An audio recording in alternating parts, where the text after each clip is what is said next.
This is Fantasy Football Night in America. Welcome into the FFPC High Stakes Fantasy Football Show here live on the Better Sports Network. I am your host for this evening, Eric Balkman, at Eric Balkman on the X. Of course, you know me from the RotoViz High Stakes Lowdown, the Fantasy Football Players Championship, and the High Stakes Fantasy Football Hour. Pleased to be welcoming in my co-host for this evening.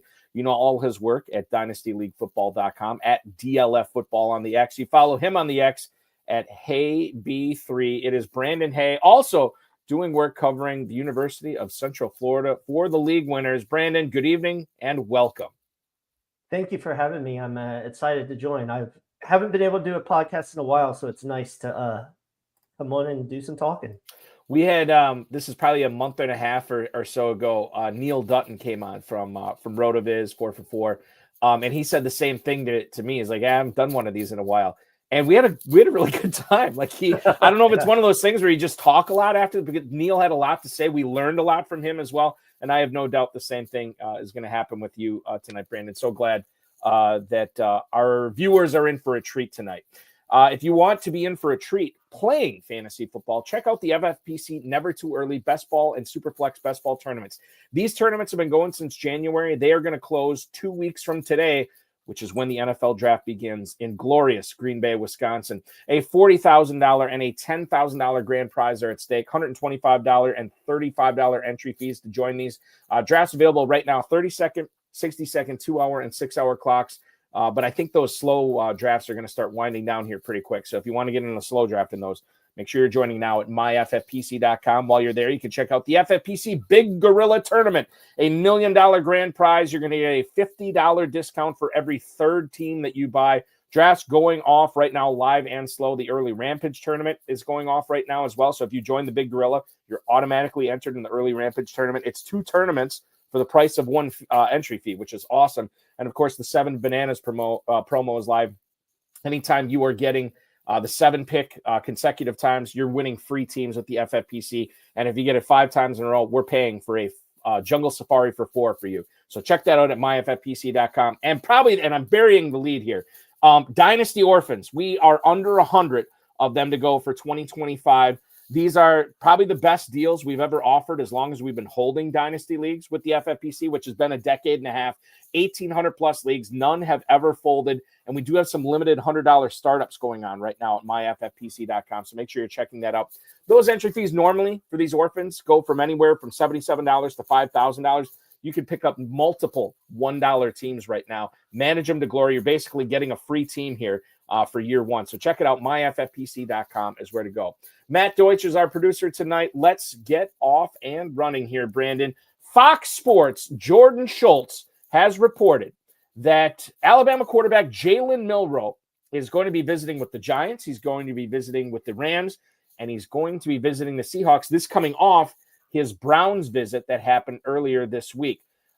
They are going to be looking at Milroe, these 3 teams, all 3 of them. What do they have in common? They have veteran quarterbacks at the helm and maybe not long-term solutions there. Matthew Stafford just turned 37. You could look to develop Jalen Milroe as the successor there in Los Angeles long-term. And obviously Stafford might play a couple years, and I feel like Milroe might need a couple of years on the bench, sort of like to get acclimated to the NFL. He could be the starter with the Giants or the Seahawks if he's drafted by them, maybe as soon as the end of this season. You never know how those things are going to go. Dual threat ability, although he is more potent with the legs than the arm right now. Brandon, I don't know. I mean, you've been following this probably closer than I have. It seemed like Milroe was sort of an afterthought. Like, this guy can run, but his passing chops are so far behind. He's going to be a project. I really can't trust him for fantasy. But now I'm seeing like this guy might even sneak up into the late first round. A team could be trading up into the first round to draft him. I don't know how likely that is. What has been sort of your scouting outlook, your analysis on Jalen Milroe once he moves on from the Crimson Tide to the National Football League?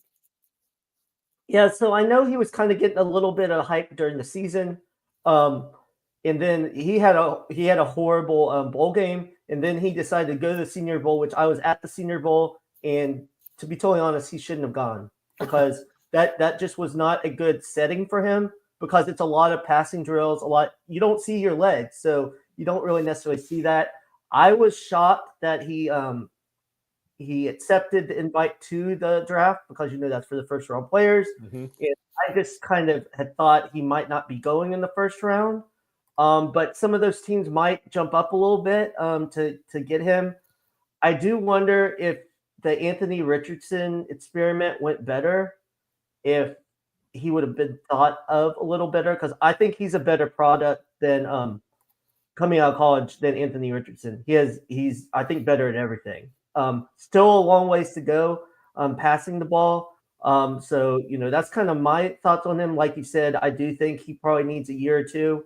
Maybe you can, who knows? We kind of thought that way with Lamar, and they kind of got some, little packages at the end of the, his first season, and then he kind of grew the second season. So, and I just never thought Lamar would be this good. So, I could be wrong. It's just, Milroe just doesn't have the passing ability right now, accuracy wise, at least.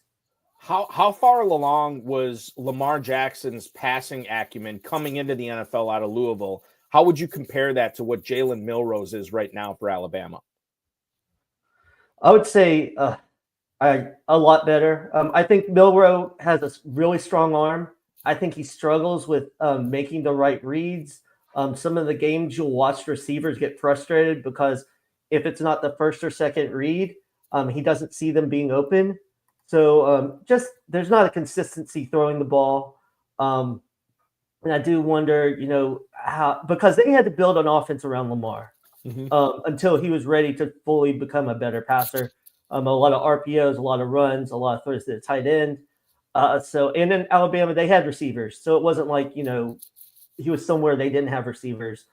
So that's what's kind of going on. But the thing is, too, this quarterback class this year, not a lot of people are very high on it.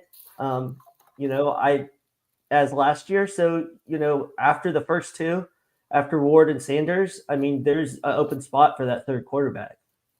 And it could be Milroe. And I think what does excite us as far as fantasy owners go, Brandon, is the fact that he is so talented with his legs. And even if he's mediocre, even if he tops out as above average as a quarterback in the NFL, we still like him for fantasy. Look at Justin Fields, he's certainly not the greatest passer in the world, and yet he gets a starting gig with the Jets. He moves up from quarterback 24 in the FFPC Never Too Early Best Ball Tournament ADP to like quarterback 13 or quarterback 12, because all he needs is the opportunity, and he can create with his legs, and he's good enough to get it done passing. I don't view Milroe as doing that in the NFL year one, but year two, like you said, kind of all bets are off. We'll see what happens with Jalen Milroe going forward. Okay, he is the quarterback out of Alabama. Let's talk about the running back out of North Carolina, Omarion Hampton. Now, Omarion Hampton has sort of become the de facto number 2 running back in this draft as far as what we think is going to happen 2 Thursdays from now. Mike DeFabo, who covers who covers the Steelers for The Athletic,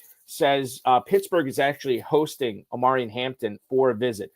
Hampton is a 2-time All-American, was a guy a month ago we thought was going to be picked in the early second round. It almost seems like it's all but certain that he'll be picked somewhere in the first round, perhaps even in the top 15 picks, which would be crazy, or maybe not crazy. I don't know. Najee Harris is no longer in Pittsburgh, as a reminder. He's in Los Angeles.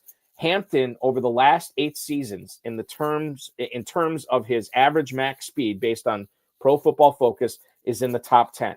Now, Pittsburgh has the 21st overall pick in the draft right now. If the Steelers take him, he's going to join Jaylen Warren, and he's going to join Kenny Gainwell, who we'll talk about in a little bit. But I would imagine Hampton would be the lead back in that backfield. Here's the thing, Brandon, no matter where he goes, if he is a first-round pick, worst case scenario, he is the 1A immediately. Teams are not going to spend a first-round pick on a running back and then have him sit and bring him on at the end of the season. So Hampton would obviously factor into our best ball plans, our rookie draft plans, and our redraft plans as well. Do you have any strong feelings on Hampton? I have brought this up on this show before, that I heard whispers that there are certain draft pundits out there that would put him on the same level or maybe a half tier below Ashton Jeanty, we'll talk about coming up in the second segment here tonight. But your thoughts on Hampton? This could be the first overall pick, or it's not first overall pick, the first running back drafted in many other drafts. Not so with Jeanty this year, but how close is he to the talent that Jeanty brings to the table for Hampton? I think he's very, very talented. And especially in the last year and a half, that North Carolina offense was just him. And he was running against 7 to 8 man boxes, and still he's got a little bit of best of both worlds, in the sense of he's a bruising back that can run through tackles, but he also has the speed, and he's actually a fairly good receiver. I think as far as running backs, I know we're going to talk about him later, but I would have Hampton actually as the third running back in this class, because I like TreVeyon Henderson quite a bit. But I know he's on the sheet for later. But yeah, I think we'll get to him for sure. Yeah, I think Hampton isn't that different from Jeanty. I think Jeanty is more explosive, more of a slasher, and Hampton's more of your like traditional runner, which I think the Steelers with Arthur Smith when he had Derrick Henry, I think it could be very similar in what they do with that. And I know we're going to get to Kenny Gainwell. I'm a big Kenny Gainwell fan. So if they draft Hampton, that obviously takes down the excitement on both him and Warren. So with Hampton, just because you have him as your number 3 back doesn't mean you dislike him. He's still number 3 Correct. for you. You just happen to like Henderson a little bit better. Yeah, I think I do. I just like what Henderson can kind of do. Probably more big plays. That we'll talk about this, but I think he can do similar things that Jahmyr Gibbs does. Not to that necessarily. I'm not saying he's Jahmyr Gibbs, but he can be utilized a lot of the same ways. And Hampton's a different. I could see Hampton being like a Jonathan Taylor type, like mostly running, but not a lot of receiving work, but will be the bell cow for a team. Yeah, for sure. And I could get on board with that. And certainly the higher the draft capital, the higher these players go up. Brandon, when you think about, how this is more of a dynasty philosophy question. How differently do you think about these players after the draft? And when we get to find out what their actual NFL draft capital is? For me, back in the day, I used to think like my pre-draft is my pre-draft. This is how I think about these guys. And I feel like I've adjusted over the years. Like I have to incorporate how the NFL and specifically these teams value him, because I think that changes the way I think about these players. How much? I don't know. It varies from player to player. But for you, how much does NFL draft capital factor into how you think about these players after the draft is over? Yeah, I think that's one thing.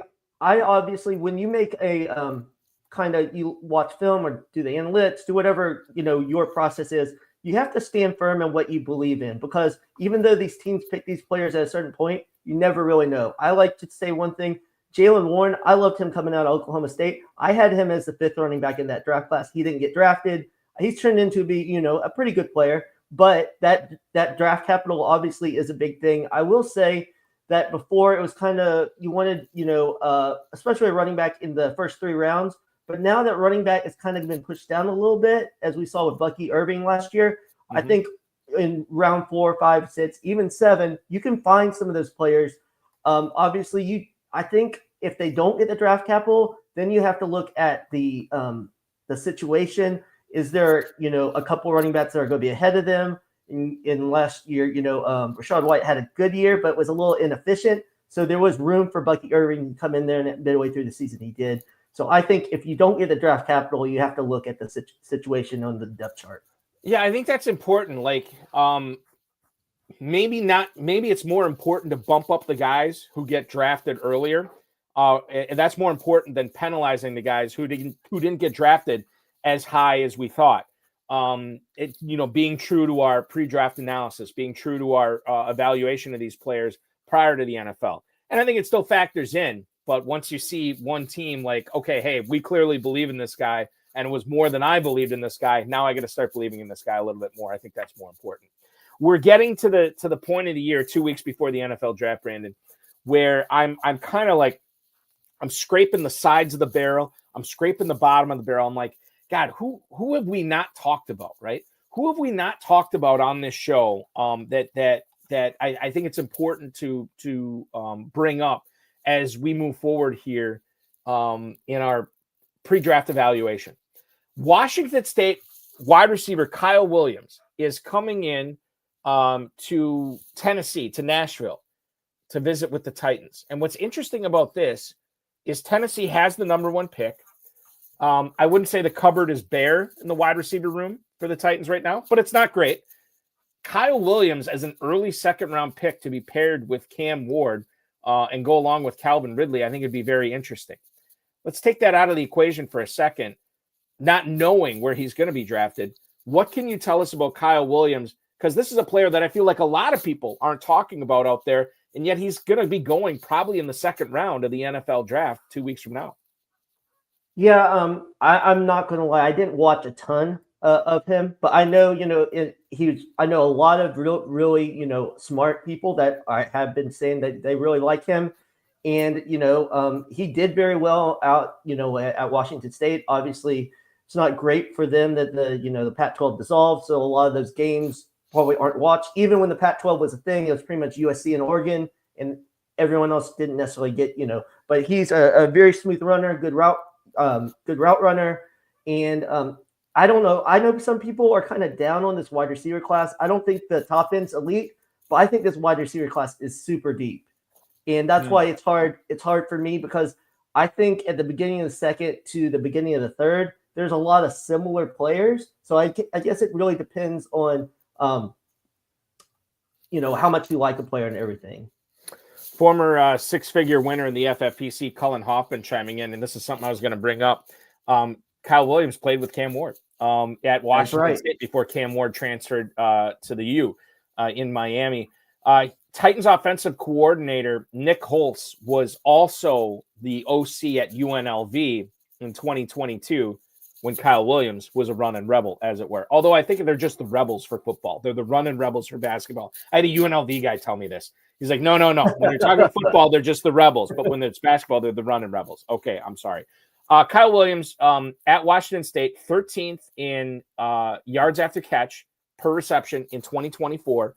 1,200 yards, 14 touchdowns for Washington State. He's 22 years old. And honestly, I don't want to get into the whole, like, hey, what happens if he lands here? Because these things can go awry pretty quick. But if he does land in Tennessee, there is a non-zero chance that he is their number 1 by the end of the year and maybe the number 1 going forward, especially if they invest that kind of draft capital in him where he is just 1 pick away from being the top for being a first-round pick. So that's something that we'll be following. Kyle Williams, a very interesting, intriguing prospect that we've given short shrift on this show. I have 2 more shows prior to the NFL draft. We'll try to make up for it with some more Kyle Williams conversation.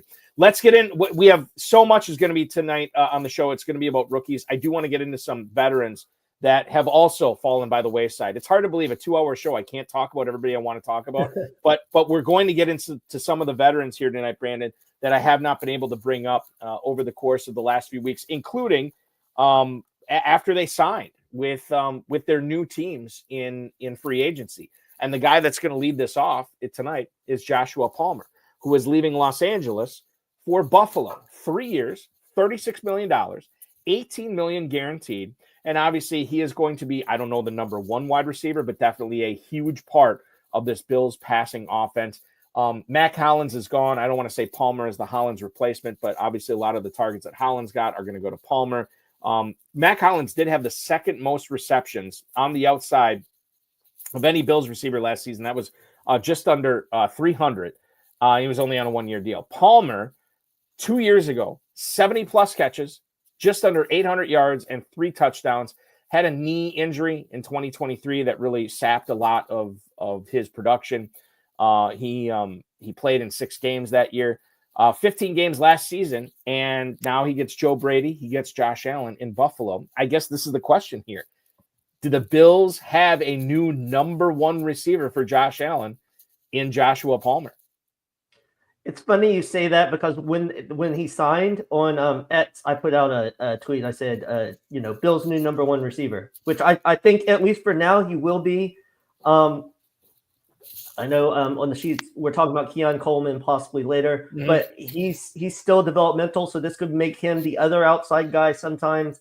And I've always really liked Palmer. I think he's underrated. He's dealt with some bad injuries, and obviously he was playing behind Keenan Allen. Whenever there was injuries, which there were always injuries with Keenan Allen and Mike Williams, when Josh Palmer got the chance, he always played very well. He's a good deep threat. I think he can kind of take up for what they were missing with Gabe Davis when he left last year. Even though Gabe Davis was horrible last year for the Jaguars, but he did serve a better role for the Bills.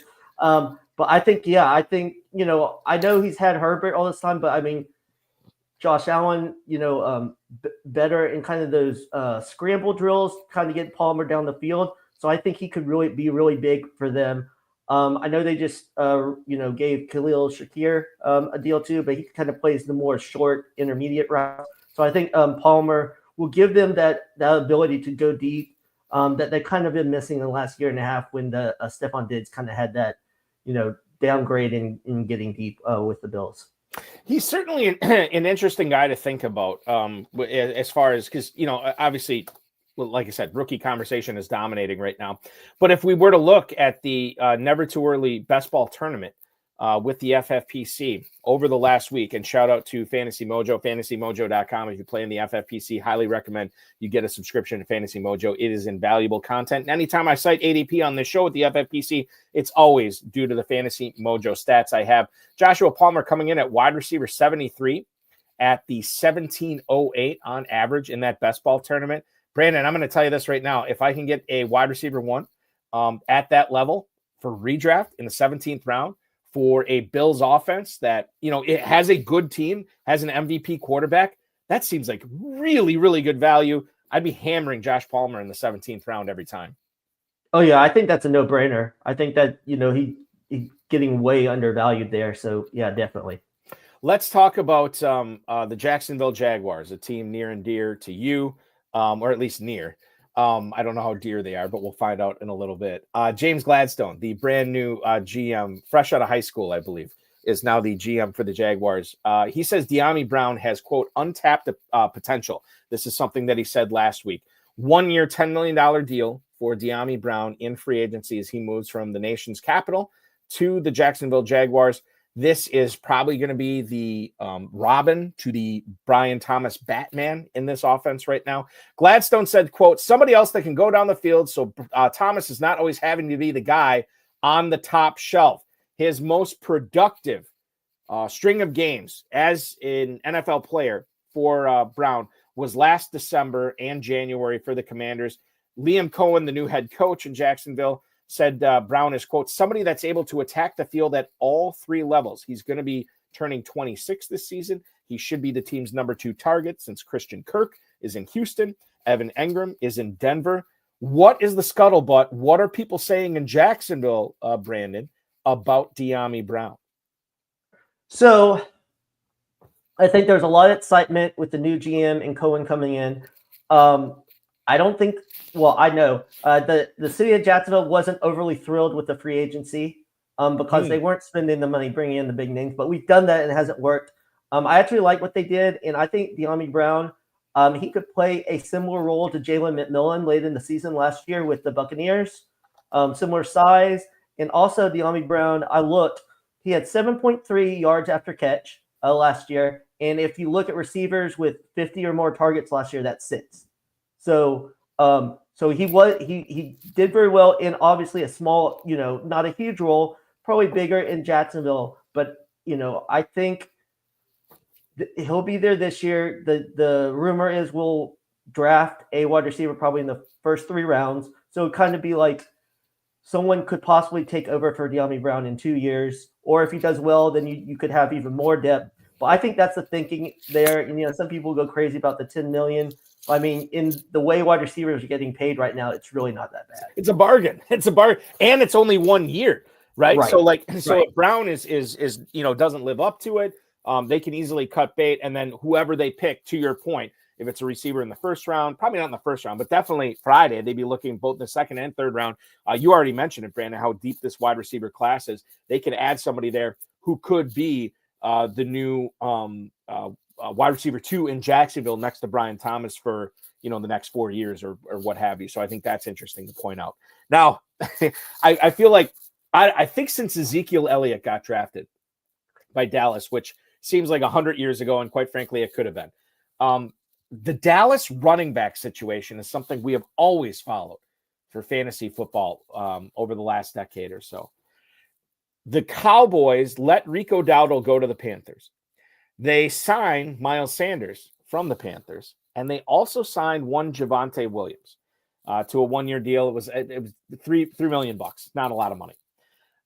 Saad Yousuf, who covers the Cowboys for The Athletic, said that they are, quote, still searching for their lead running back this season. The Cowboys pick at 12. They may or may not have an opportunity for Ashton Jeanty. They probably will have an opportunity for Amari Hampton. They could also draft somebody else at 12 and then pick a running back early in the second round. TreVeyon Henderson, Quinshon Judkins, Kaleb Johnson, all possibilities there. The offensive line with Dallas has always been awesome, Brandon. I feel like now it's no longer a strength of the team. They really need to address that. CeeDee Lamb cannot catch every pass. They probably have to look at perimeter receiver here. My question to you is, how much value is there in drafting Javonte Williams late right now? How much value is there in drafting Miles Sanders late right now? Specifically with Javonte Williams in the Never Too Early Best Ball tournament, he's not going until the 12th round as running back 42, even though technically right now he is the starter there. Is there any value in these guys, both with redraft and dynasty, or are you washing your hands of all Cowboys running backs that are currently on the roster, waiting to see what they do on day 1 or day 2? Something we thought that they were going to do last year and quite frankly the year before, and they didn't, maybe to their own detriment. They have to make it happen this year, I would think, but maybe not necessarily true. And if they don't make it happen again, Javonte Williams looks like a nice little buy low here in Dynasty. Your thoughts on J. Will? Yeah, out of the two, I would much rather Javonte Williams. I've always been a big fan of him. I don't really understand what Denver was doing last year. There was a game, I think it was game 10. He had 9 carries for 59 yards and a touchdown. And after that, something happened and he fell out of favor. He's a good receiver. He has had 3 out of 4 seasons with 43 receptions or more. He's another year away from that injury. And I think he could do really well. And, in terms of the Cowboys drafting a running back, I mean, all they had was Rico Dowdle last year and they still didn't draft a running back. So, I don't think it's a done deal that even if Jeanty is there, they're going to draft, because you said the offensive line's not as good. I kind of think they might feel like, if that's healthy, hey, we got to get another receiver because we're going to have to score a bunch. Because they have Ferguson, they have Lamb. They have some guys like Jalen Tolbert's okay, I mean, he's probably a better third receiver. Turpin, electric, but I mean, he's kind of, a guy that you just throw out there, a couple passes. So I just don't know if they value running back that high. I don't know if it's because they put everything in Zeke back in the day and it kind of burnt them a little bit later on, since they didn't take advantage of it early. But I don't know if it's a done deal if either of those running backs we're talking about are there in the first or second round, that they're going to go that route. I could easily see the Cowboys taking offensive line in the first round. I could see them maybe targeting, you think about the second round pick, maybe that's going to be Elijah Arroyo. Maybe it's going to be Mason Taylor. Maybe it's going to be Harold Fannin. Probably won't be Fannin, but you never know. And then all of a sudden you've bolstered your offensive line. You have a new tight end that could be the preferred option long-term to Ferguson. And now all of a sudden you don't have a running back, and now it's round 3. So if you're picking a running back in round 3, does that automatically make him like, oh, he's the man? He's going to be the guy that you want for fantasy in Dallas? I don't know. First round, yes. Second round, probably. Third round, more of a coin flip. And I think that's where it gets confusing here to see what Dallas does if they don't take a running back with the first 2 rounds, because Javonte Williams obviously becomes a lot more intriguing, not necessarily because of what we think of him, but clearly what Dallas thinks of him compared to the rookie class. Anyway, that's something that will evolve over the next couple of weeks. Brandon, I'm here in Northeast Wisconsin, Packers fan, cover the Packers locally for my local radio station here. And I have been pretty. I don't really like bang the drum or plant my flag on a whole lot of things, but this I was pretty sure of, and I'm starting to back off of it a little bit. When Christian Watson tore his ACL week 18 against the Bears, I was convinced that this dude is not going to play at all in the 2025 season. Maybe that was an overreaction on my part. It probably was. Brian Gutekunst was speaking to the media at the scouting combine, and he expects Watson to be back around the midpoint of the 2025 season. Now, a couple of things to unpack here.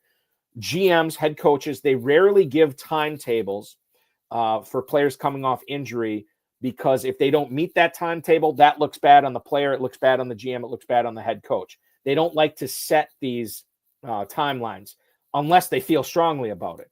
Gutekunst, who would rather chew off his right arm than give any tangible information to the media, offered this up. So I'm starting to back off. Like, you know what? I don't know about midway, but maybe November, December, whatever. And he comes back late in the season, maybe for a playoff push. Apparently, he's already had surgery, which is good. I mean, he tore his ACL in week 18.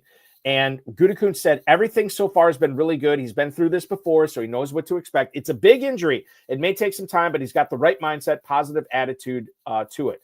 Now, my question here is this. Watson, maybe for me, he's not a buy low in Dynasty. I never really liked him from a fantasy perspective ever since he's been in the league. I think it's really intriguing to think about Jayden Reed as a buy low right now, who is coming off a season in which the second half of the year he was non-existent. Dontavian Wicks, who seemingly covered his hands in Crisco every game this past season. I was just about to say. It was awful watching him. I mean, just dropping everything. It was so unfortunate. And then you have Romeo Doubs, who obviously is coming into a contract year as well. I think that the Packers believe if they have to do it with those three guys, they can do it with those three guys. I happen to think round 2, probably, round 3, maybe, round 1, for sure not. They're going to take a receiver in the NFL draft. If you could talk about how you think about all these Packers receivers from a dynasty perspective, as far as Watson, Doubs, Reed, Wicks, and then what you think they're going to do on Friday, I believe it's going to be a receiver. How do you view what the Packers are going to do here with their receivers for the 2025 season? Yeah, I just want to briefly talk about Christian Watson. You know, he had that big end of his rookie year, and I just didn't necessarily believe it. He had a lot of big plays. Obviously, he has, he's always, we saw that his rookie year. He's had some issues catching the ball. He obviously has all the hamstring injuries, so I don't know on top of this. And then Jayden Reed, I love Jayden Reed coming out of college. I still don't think they use him right. I think they use him like he's, only a short yardage, kind of after catch guy. He can run routes and everything. I think they need to establish that. I think Doubs, I liked him coming out in Nevada. I think he's better than I thought he would be. So I think the thing is with the Packers, if they're going to draft another receiver, they have a bunch of like 2 and 3 receivers, like the second or third receivers on teams. So if they're not going to pick a number 1, then I don't really know if that is really helping.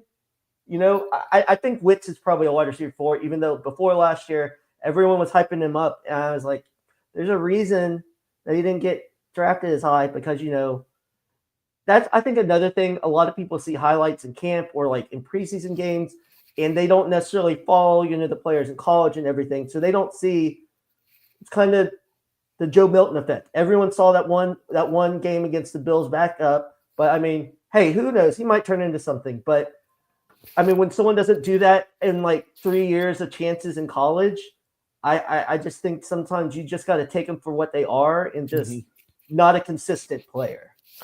I'm still team Wicks. And the reason why is, and maybe this is bad analysis on my part, but I just think about everything that went on with him. He had the really, really good junior season, probably could have come into the draft and been maybe a second round pick. I don't know about a first round pick, but maybe a second round pick. He stays for another year. And then that year, Virginia gets a new head coach, new OC, new quarterback, new offense. He deals with injuries that year, and boom, he's a 5th round pick after that. So I see it there. And this is probably my Packer fandom coming through. Dude, I remember when everybody in Green Bay said Davante Adams was this massive bust because he couldn't catch anything, couldn't catch a cold, was dropping passes like it was a bodily function. And then lo and behold, he becomes one of the best receivers in Packers history. He's still churning along in his early 30s. I'm not saying Wicks is Adams. They don't have near the same draft capital. They don't have near the same performance in their first couple years in the league. But I think I was stung by my Adams analysis, thinking like, hey, this is a guy they need to move on from. And I'm willing to give Wicks one more year cautiously because, to your point, he did not have the college-level production that Adams had. But I see some similarities between the two. I think you are probably right. I think he's probably just a wide receiver 3, wide receiver 4 on his own team, and that's probably what's going to happen. I still remain optimistic. False optimism, I've been accused of that before. Maybe I'm doing it the same thing here. Well, I will say, though, go ahead. One last thing. I will say that all those Packer receivers, I think, on that team are better football players than they will be fantasy assets. Yeah. Other than Jayden Reed, I think he has the best chance of being something. But all the guys, I think, as a whole, they make a pretty good offense. It's just like fantasy-wise, it's never going to be like a consistent, like 100 yards touchdown games, every week. I could see a different receiver doing it every week, which is good as a Packers fan. But as a fantasy player, that's really hard to figure out who's going to do what each week. Hashtag better in best ball. And we haven't even mentioned Tucker Kraft. We haven't mentioned Luke Musgrave, Josh Jacobs, and the Packers' huge concentration and focus on the running game in the 2024 season. That might continue in 2025. Go with God. Draft at your own risk. Packers receivers this year. Okay, let's move on and go out to the West Coast. Let's talk about Las Vegas. The Raiders have signed Geno Smith to a 2-year, $85.5 million contract extension after they acquired him from the Seahawks. This is a player who's going to move on from DK Metcalf, Jackson Smith-Njigba, Tyler Lockett, to throwing passes to Brock Bowers, Jacoby Myers, and not a whole lot else there. Your thoughts on Geno Smith in Dynasty Superflex right now, if we can frame it that way here, Brandon? I think that he is a massive upgrade for the Raiders as far as the quarterback position goes, but that was such a low bar to jump over. And he doesn't have the weapons that he did in Seattle. Now, Las Vegas has some premium picks here. They could easily go running back with Jeanty in the first round. They could go wide receiver in the second round. And all of a sudden, this Raiders offense looks better, a lot better. And the playmakers around Smith would obviously make Smith's ADP go up, Smith's dynasty value go up. How are you viewing Geno Smith 2 weeks before the draft right now? Is this a guy that you're trying to acquire because you think his value is going to go up? Or are you kind of bearish on his prospects, knowing that he had a lot more talent in Seattle than what he has at the moment in Las Vegas? Yeah, definitely a lot more talent. As someone that has had to roll with Geno the last couple of years in Superflex, as my second quarterback, it's been fine. I think the big year he had in Seattle a couple of years ago, I think that might have been a one-time thing. So I think he's an above-average quarterback, but like you said, they have below-average receivers. I mean, Brock Bowers is going to get a lot, but Geno's never, in Seattle, he didn't throw the tight end a ton, obviously because he had the receivers. So we'll see that, but I'm actually confused on what the Raiders are doing, because at first you thought they were kind of going through a rebuild, but then they bring in Pete Carroll, and now they bring in Geno, and it's kind of like, what are you? I don't know what they're trying. I don't know what they're trying to do. So I guess they gave him this big contract. So at least for 2 years. But they're going to. Under Pete Carroll, they always tried to run the ball. So you would think that might help him. More play action and everything. But I just don't think the volume is necessarily there. But he probably has a decent floor if you're just looking for a quarterback to get you some points and not necessarily give you negatives. Because one of the things I don't love about Geno is I think he's afraid to throw interceptions. Yeah. So he takes I think that was the thing with DK, because sometimes you just got to throw it up to those receivers, those big receivers, and he's not willing to do that because he doesn't want to throw interceptions. That's kind of like what kept him the job for a while, but it kind of limits the offense if you're not willing to throw those balls in there to those premier receivers. I think, and I was talking, I wasn't talking, I was listening to, I think it was Chad Ryder from NFL.com. It was Chad Ryder. He was on Sigmund Bloom's On the Couch podcast with Football Guys.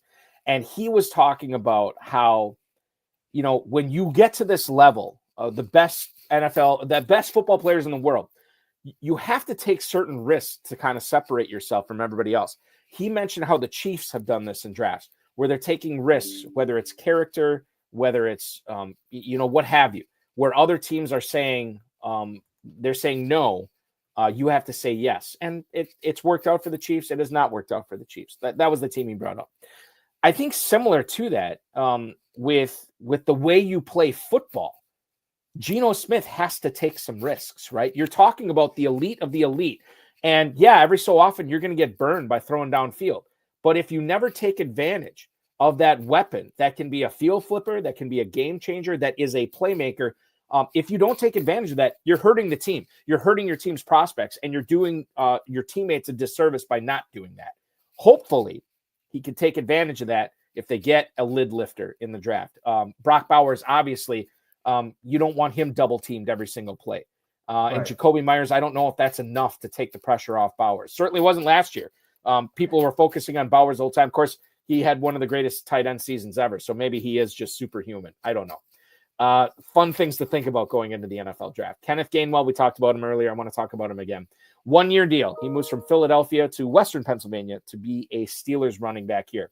Mike DeFabo from The Athletic has said he still thinks the Steelers are going to be targeting a running back in the 2025 draft. Now, after the signing of Gainwell, Mike Tomlin talked about how Gainwell has a well-rounded game, how he could play special teams. Yeah, that's what we want to hear as fantasy owners who have Gainwell on our dynasty teams.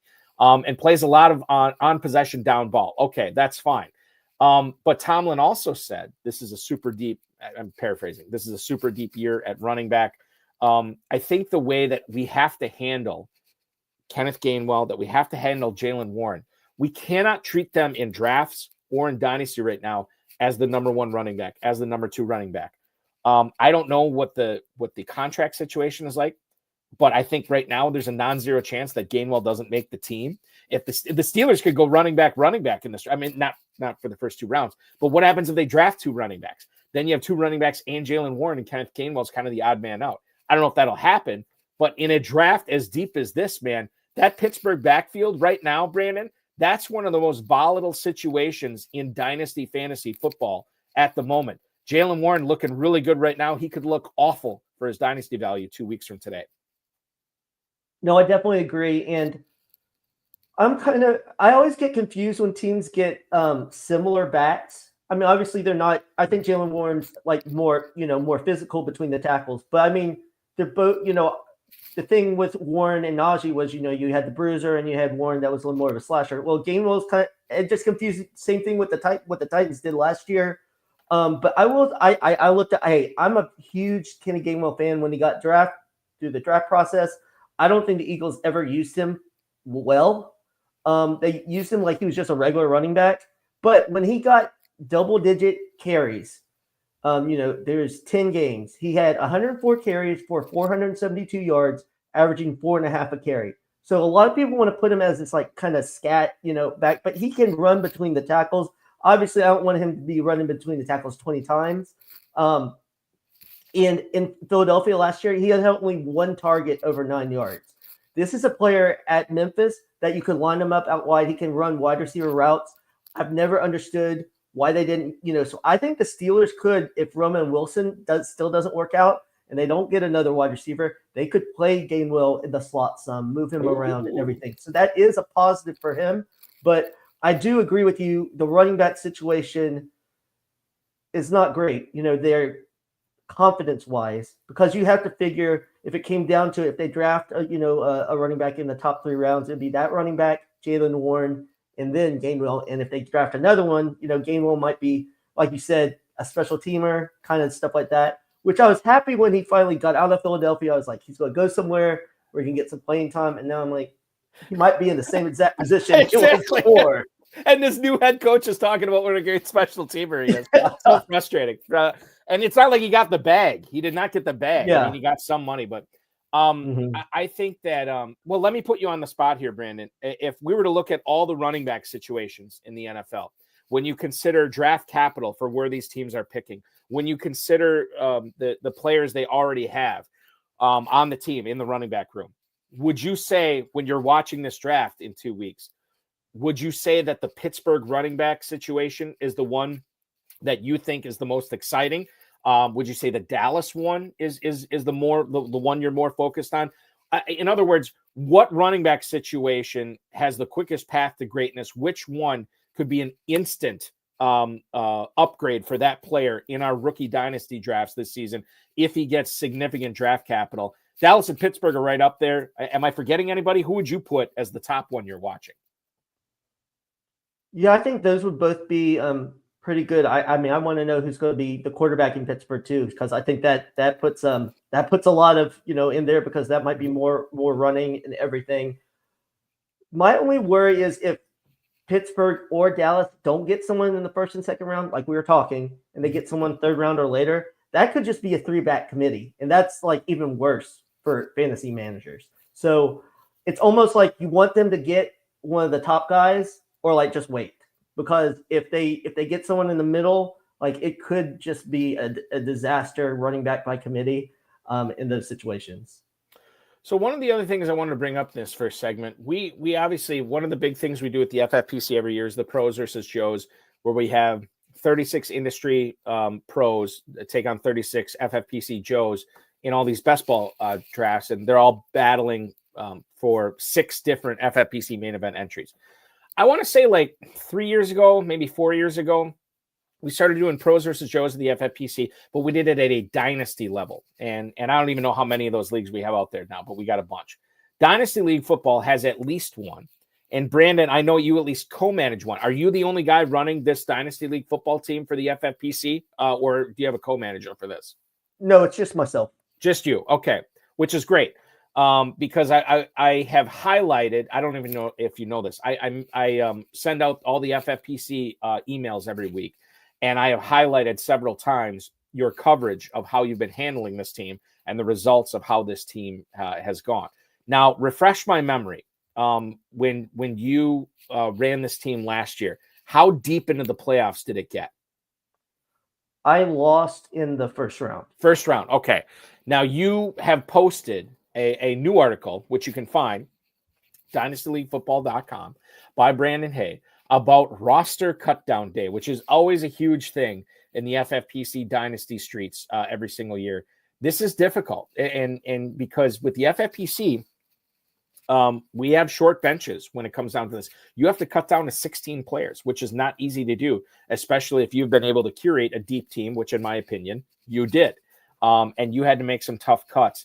Can you walk us through the process of how you made these cuts and who these players that you parted with that ultimately just did not figure into the near future or the distant future on this squad? Yeah, so when I did the article, I kind of put some notable players that were cut by other teams. And I think other teams had some tougher decisions. One player that it hurt me to do, but it was something I had to do, was I ended up cutting Sam Howell. I've been a big Sam Howell fan ever since he was at North Carolina. I thought I was totally wrong on this, and I'm one. I'm an analyst that will always own up to my mistakes. And I thought Sam Howell might get that job by mid-year last year, but that one game he came in, he looked horrible.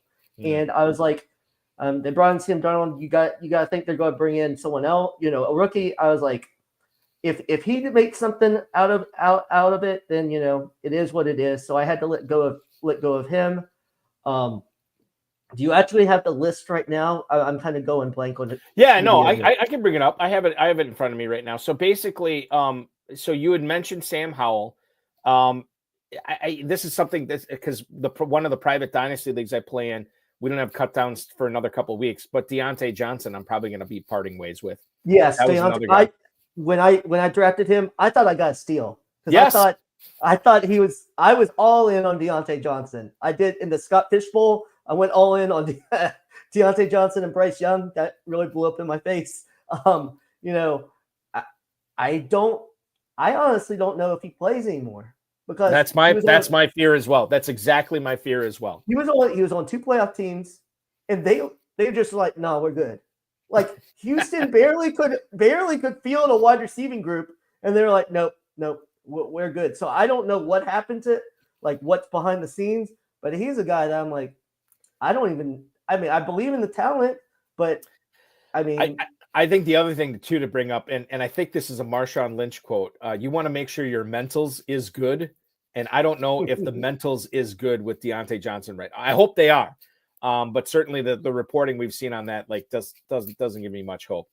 The other okay, so Abanikanda, we don't have to talk about him, but I will say I'm with you on Abanikanda. As I like this guy coming out of Pittsburgh. I thought he was just needed the opportunity, but again, short benches, limited time. You can only wait so long. The other notable cuts you brought up, I don't have to bring up everybody here, but the top three: Christian Watson, who we've already talked about, Elijah Mitchell, which I think is interesting, and then Jalen Polk. Let's talk about Mitchell here for a second. A lot of people were very excited when Kansas City signed him, but I'm telling you, man, I could totally see Kansas City taking a running back in round 2, maybe a running back in round 5, and then how does Elijah Mitchell fit into your dynasty team? Because at that point, it's just nothing. I think if I had Mitchell on any of my dynasty teams right now, I'm trying to flip him for a third, maybe a second if I can get for him, if I can get the right person believing him. But I think you're right to cut Mitchell. If you couldn't get anything for him, I just don't see a future for him in Kansas City, because I think the Chiefs are taking a running back and maybe 2. Yeah, I definitely agree. And I believe they brought back Kareem Hunt, and then you have Pacheco still there, And yeah, like you said, I think what you're hoping for is maybe in camp, he gets a lot of hype, and then you can deal him there, or maybe early preseason game, he has a couple long runs, you could get a trade there. But I'm totally with you. He's one of those players where you want to try to get as much as you can for them. Kind of what happened with me with Dameon Pierce when he was having that big year in Houston. I was like, I just don't know if this is sustainable. They're probably going to bring in someone else. So sometimes, even if you really believe in a player, if you can get the right amount of value, it's always smart to do that in Dynasty. I'll bring up Jalen Polk here. I was not a fan of him coming into the league, but I did draft him in a couple of spots where apparently I played in leagues where everybody hated Jalen Polk. So I'm like, all right, I'll take a chance on him here at this point. Did you like him? I was lukewarm at best on Jalen Polk, and now you released him off this team as well. Yeah, I wasn't very high on him. I actually like Jalen McMillan better. Yeah, me too. Later, yes, and I like Baker better for the Patriots. Hopefully, with the new coaching staff. Who knows what was going on in New England last year? It seems like it was kind of a mess. So see how they really do that. But yeah, and they have a couple other young receivers that aren't like Douglas and Boutte and everything. But they'll probably bring in a receiver. But yeah, it's kind of the worst version of the Packers. Like a bunch of guys, but they're not even like as productive, Right. So it's just a bunch of guys that you just don't know. So that's why I was kind of, made that decision. I want to bring – that was an article, by the way. You can check that out at dynastyleaguefootball.com. Brandon has his full report on there as well. If you go to that article, you can also see some players that he's going to be looking at that go after round 1 in his Dynasty rookie draft as well. I won't reveal those. We may or may not talk about some of them throughout the show tonight. The other thing that you had published, this is probably, I don't know, a month and a half or so ago, and I think it's still relevant. 5 sleepers that are not rookies in dynasty leagues that you want to add before the start of the 2025 NFL draft. I don't know if you have this article in front of you. I know you do a lot of work. Do you remember having this piece published for DLF? I do remember the piece. I do not remember which 5 players. Okay, that's fine. That's fine. Because I don't want to give them all away here. But I'll bring up a couple of them here. Number 1, Roschon Johnson was on this list for the Bears. And obviously we could see the Bears add a running back, maybe Jeanty. I don't know. DeAndre Swift is still there, but we know that Ben Johnson, when he was with Detroit got rid of DeAndre Swift. So I don't know how married they are to him, which might open the door for Roschon Johnson here. Yeah, definitely. I kind of, even if they do want to utilize Swift, I mean, in Detroit, they use the 2-back system, and I saw Roschon Johnson being the David Montgomery type. They gave, even though Ben Johnson wasn't there, Roschon Johnson got a lot of the short yardage work. So that was my thinking too. Say he even gets, say a 30%, of the carries, but gets like goal line carries. so maybe he gets a touchdown every other game or something like that. Very productive, and we're hoping that Ben Johnson can, there's all these weapons on the Bears that he'll make this offense more productive. If they move the ball more, red zone opportunities, more opportunities for Roschon Johnson. So that was kind of my thinking there, because especially with running back, it's really hard because most dynasty leagues are fairly deep, and you're going to keep the first two running backs. So you're kind of looking at a lower end running back that maybe people have given up on, that you want to really try to find before we know what happens in the draft. Like if the Bears don't draft a running back, obviously Roschon Johnson's way higher. Value is way higher. So try to work a deal before his value goes up. It's going to be fascinating. I'm going to be at the draft in Green Bay 2 weeks from now. And that Friday night, I'm telling you, if there's anybody watching that draft, well, there's going to be plenty of people watching that draft that have skin in the game for Dynasty. Brandon, everybody's watching that with a pucker, because they know that their veteran running back that they have on their Dynasty team could see his value just poof based on how teams handle day 2 draft capital with running backs. I'm not going to give away the other 4 names on here. I don't want to say I brought up the most boring name in Roschon Johnson, but there are 4 other very interesting names on this list. And if you want to check that out, check it out at dynastyleaguefootball.com. Brandon's piece on the 5 veterans you want to add before the 2025 NFL draft. Mile High Luke with a great question here about 2 sophomore running backs, how we feel about that. I'm going to make you wait, Luke, because we have to take a break. When we come back, we're going to answer Luke's question. We're also going to be talking about the running backs. This is mostly a running back segment coming up. Again, running backs that we haven't talked a whole lot about, including, but not limited to, DJ Giddens, Taj Brooks, Woody Marks we'll get into, Cam Skattebo, which is, God, we could do a whole podcast every week on Cam Skattebo. So that and so much more. Don't go anywhere. You're watching the High Stakes Fantasy Football Show, brought to you by the Fantasy Football Players Championship. I'm Eric Balkman. He's Brandon Haye from Dynasty League Football. Stick around. We're coming back right after this. What's up, guys? Andrew Cooper here of Fantasy Alarm. And for me, the football season never sleeps. It doesn't. I don't care if the Super Bowl's over. I'm still rocking and rolling. And the best way to do that is with Dynasty Fantasy Football, because you can play all year round and you can get started right now. You can go in and play 2 different ways at myffpc.com. You can do a startup draft where you can go in and draft all the players from scratch and load up on rookie picks, especially if you like this rookie class. You want, Cam Ward or Ted McMillan. You can load up on those picks, get all those players, lock them in for the rest of their careers. Or you can go over and play a different way. You can pick up an orphan team. Sometimes people decide they don't want to play. FFPC will never fold those leagues. They just put those teams back up. And you can bid on them, you can pick them up and take over those teams, right? You check out what kind of picks they have, what kind of players they have. Sometimes you can even get a discount. Just make sure it's a team you like, grab them, and you're off and running. And then you're ready for this draft when it comes around at the end of April here. MyFFPC.com. If you've never played, use promo code ALARM. They'll give you $25 when you deposit $35 or more for your first time. And you can go get set up. You can do a startup. You can pick up an orphan team. You can start playing Dynasty right now, the game that never sleeps, the game that goes all year round.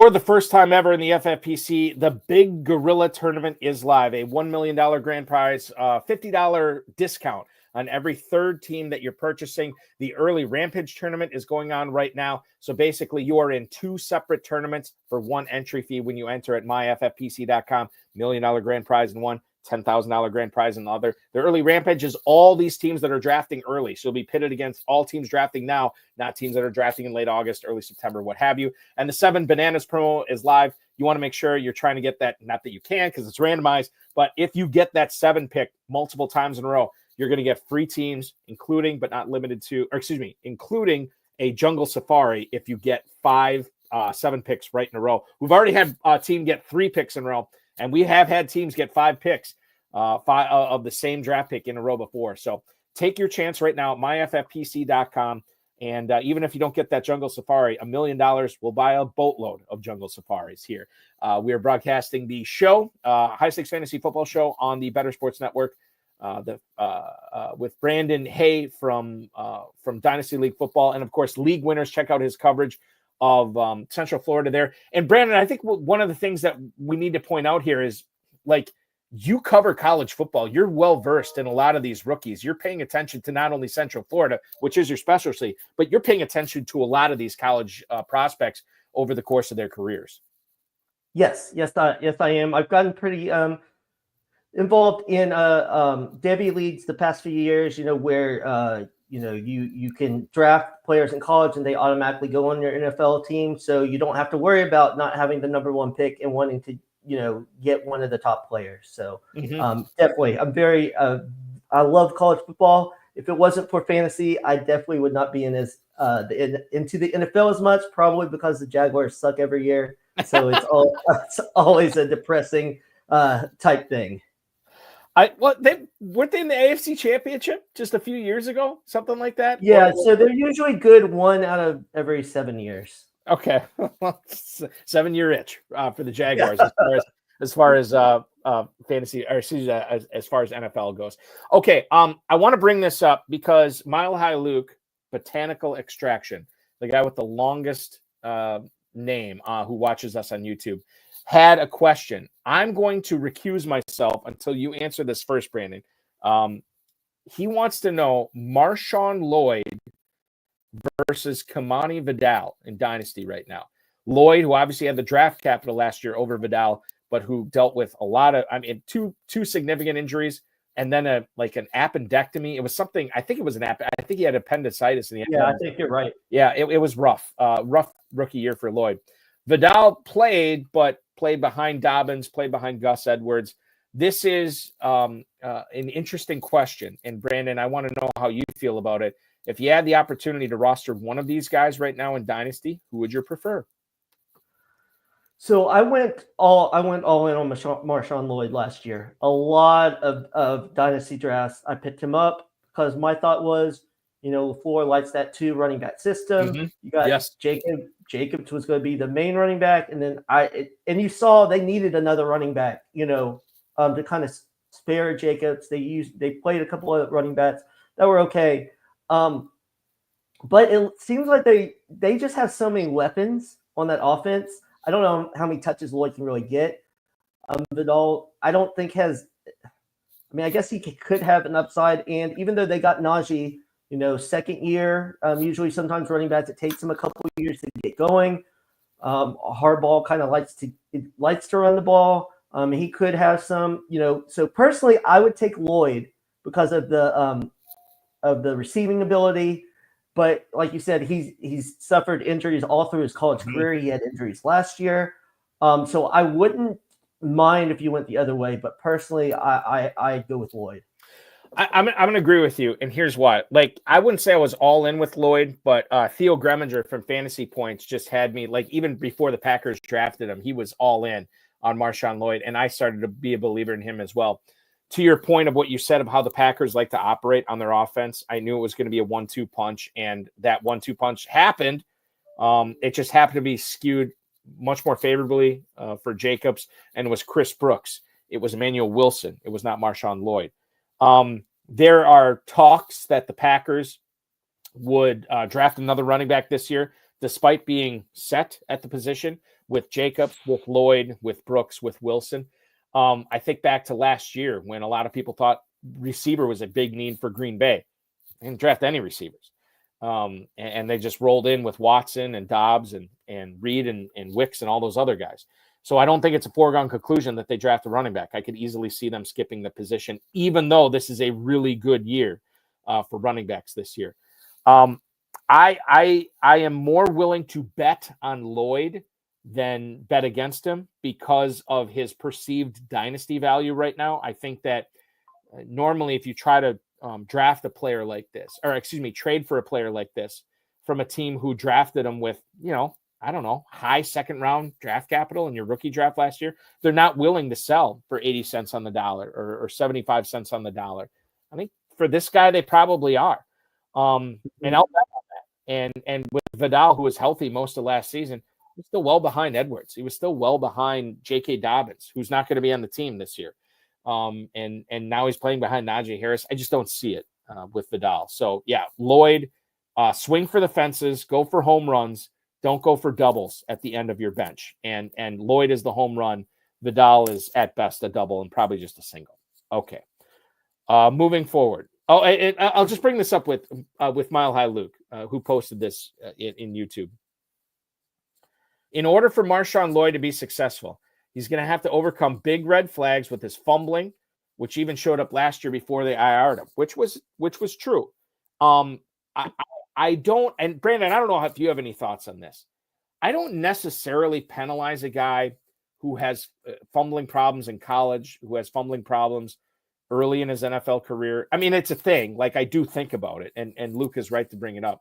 But I think I've seen guys get over this. Adrian Peterson, if I remember correctly, was a massive fumbler. But he got over it.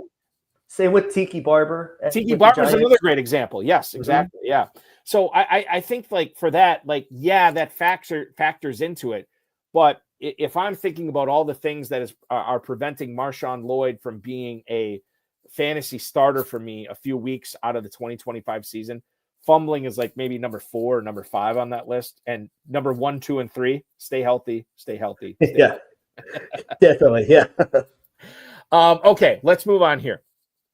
Ashton Jeanty. We don't talk about him a whole lot on this program because he's been the de facto 101 in Dynasty rookie drafts, Dynasty rookie superflex drafts. I mean, I've heard everybody say, no, you don't want to take a quarterback. You're still taking Jeanty there. So this begs the question to me. And I have the number 1 overall pick in one of my Dynasty leagues. What do you think about what it would take if you had the 101 in your rookie draft to part ways with that pick, knowing that Omarion Hampton could go at the 112, knowing if Omarion Hampton doesn't go at the 112, if he goes later in the first round, he might end up on a better offense. And then we got a really serious decision to make. Oh, do we take Hampton over Jeanty, who might go at 106 to a bad Raiders team? I don't know. So when you think about all that, it usually takes a Godfather type offer to get that 101 pick from anybody. And I think if Jeanty truly is a generational talent, you pretty much are turning down every trade, Brandon. So we have to ask, is Jeanty truly a generational talent at the running back position? See, I actually had a conversation on X with someone pretty big in the space, talking about Jaguars, about the pick 5. And he said that he would take Jeanty at 5 as the Jaguars. And I said, absolutely not.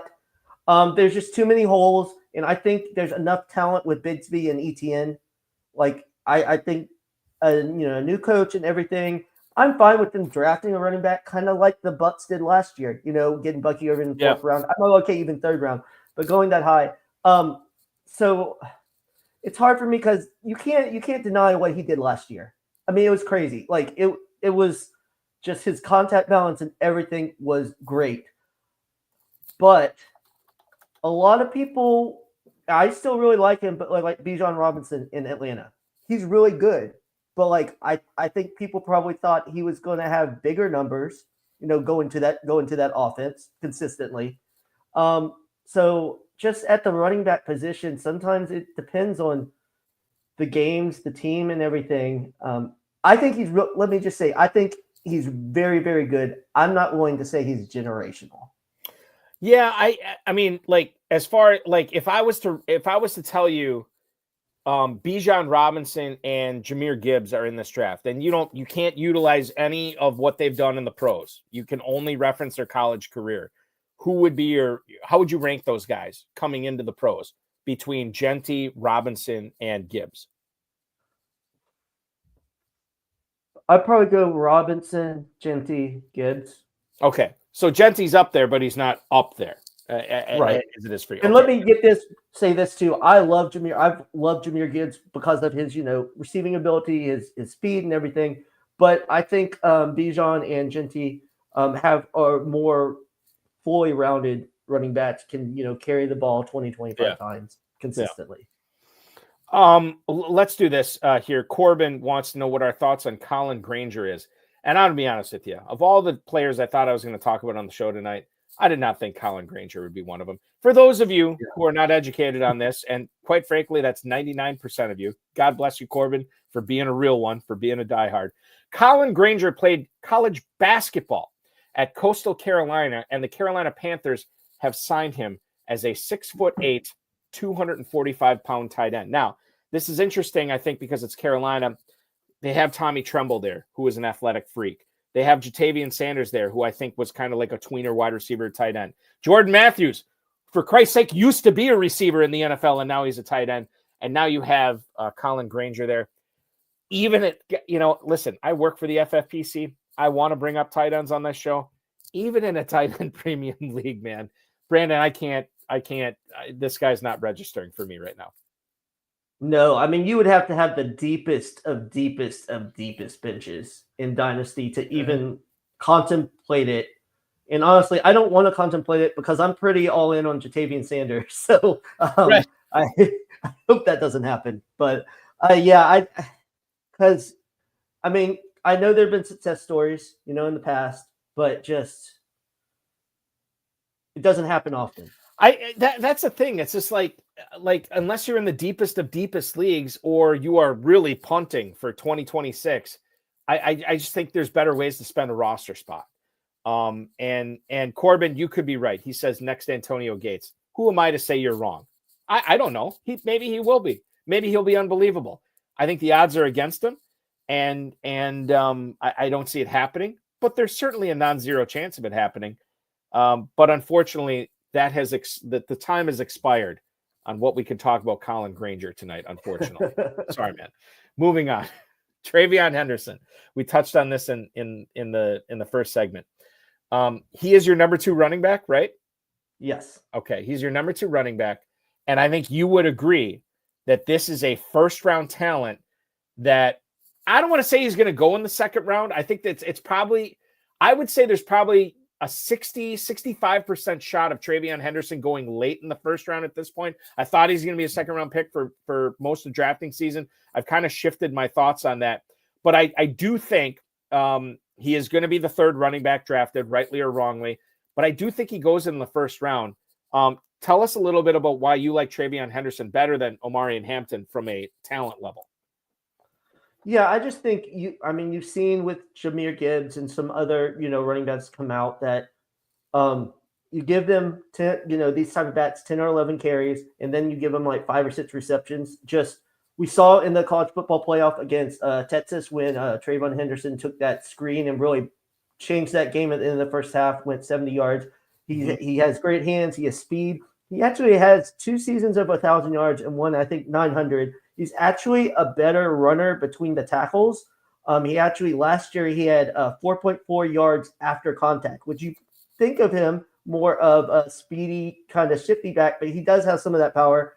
He has had some nagging injuries too. So I think like Gibbs, you need someone like a Montgomery to pair with Henderson so you can kind of have that 1-2 punch.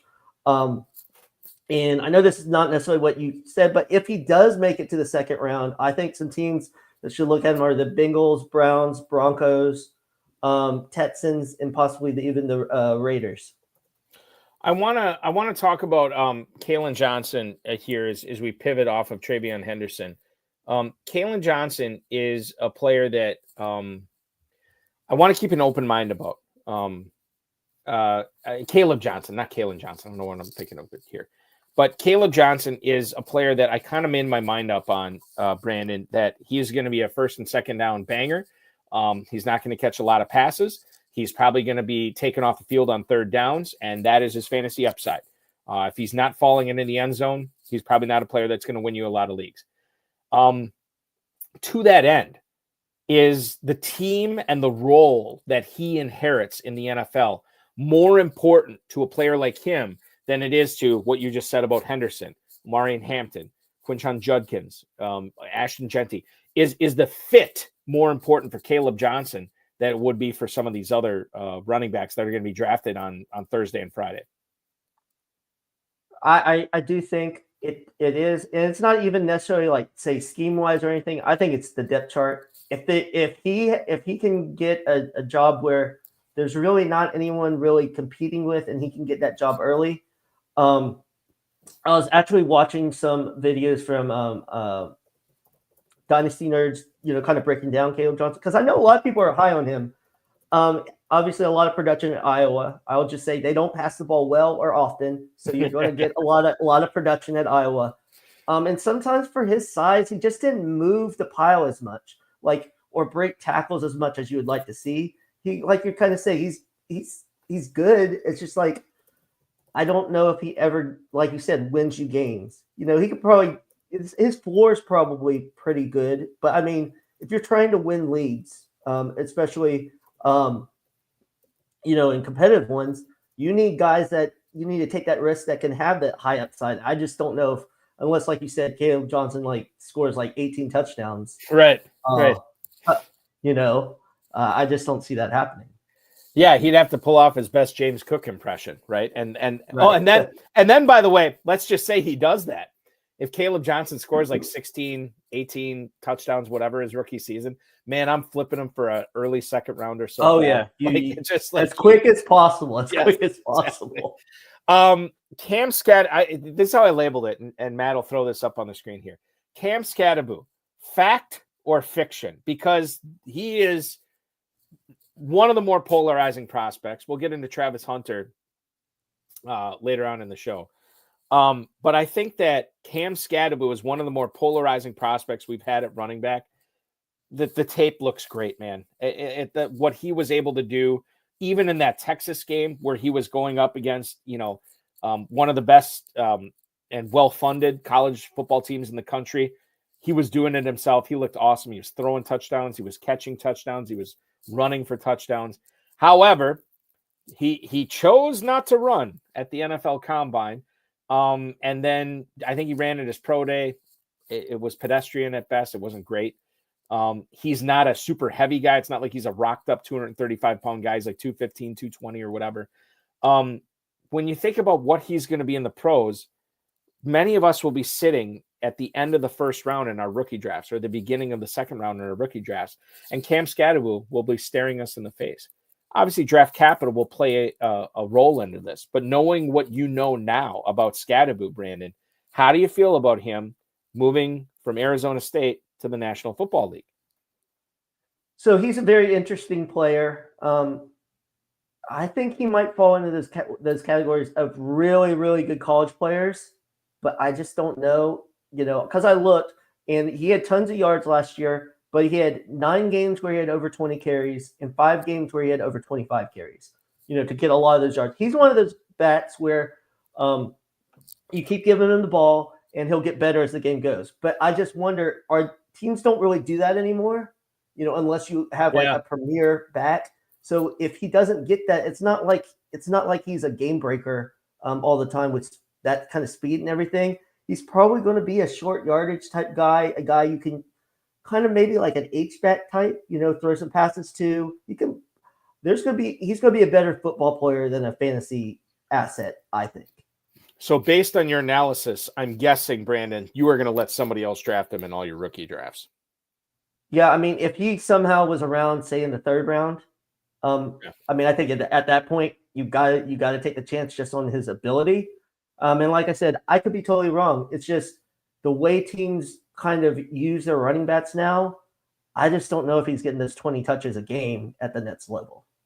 I always bring this up too, and I think I brought this up on the show before. Accumulator backs is what we always called them. Not when we were growing up, but when we were playing fantasy football 15, 20 years ago or whatever. I hated the accumulator backs that would have to get volume in order to be fantasy worthy. Give me the guys that can score 20 points on 8 touches rather than 18 touches. And I think Skattebo, to your point, and I don't know if I've heard this from anybody else. You might be the first one. I think he might be the accumulator back of, and maybe Caleb Johnson would factor into that as well, but he might be the accumulator back of 2025, where if you're not getting 20 plus touches, you're not getting a really good starting worthy fantasy football running back. So I give you props on that. I don't know if this guy's an accumulator. I think it's within the realm of possibility. Damien Martinez is a player. We talk about fit, and I think fit's important for Martinez too. And certainly if he goes to pair with a scat back or a pass catching running back, I think that team could be well set in the backfield. But as far as fantasy goes, we have to understand that Damien Martinez has limitations. We understand that in a deep running back class like this, he's going to be pushed down the board.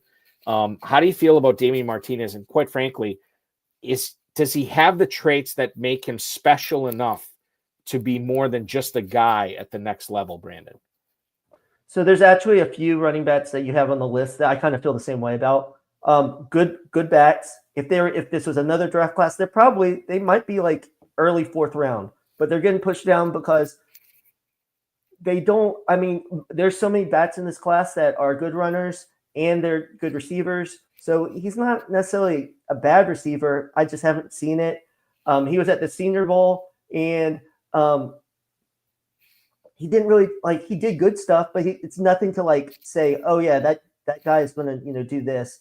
I do think it matters on fit, and I think he could be a running back too. If he comes in and impresses in camp, then he could kind of take that jump, but it all depends on that. And like I said, this running back class is just so deep, and there's not after you get past probably the top 4, there's not a huge differentiation between a bunch of them. So I don't know if NFL teams will be there's not that big of a difference. We'll wait around. So maybe they'll pick someone in the 5th or 6th rather than the 4th or late 3rd. And, draft capital always means something, especially when you get past round 1 or 2. Let me just ask you here. Top 4 running backs. Do you have Judkins above Caleb Johnson?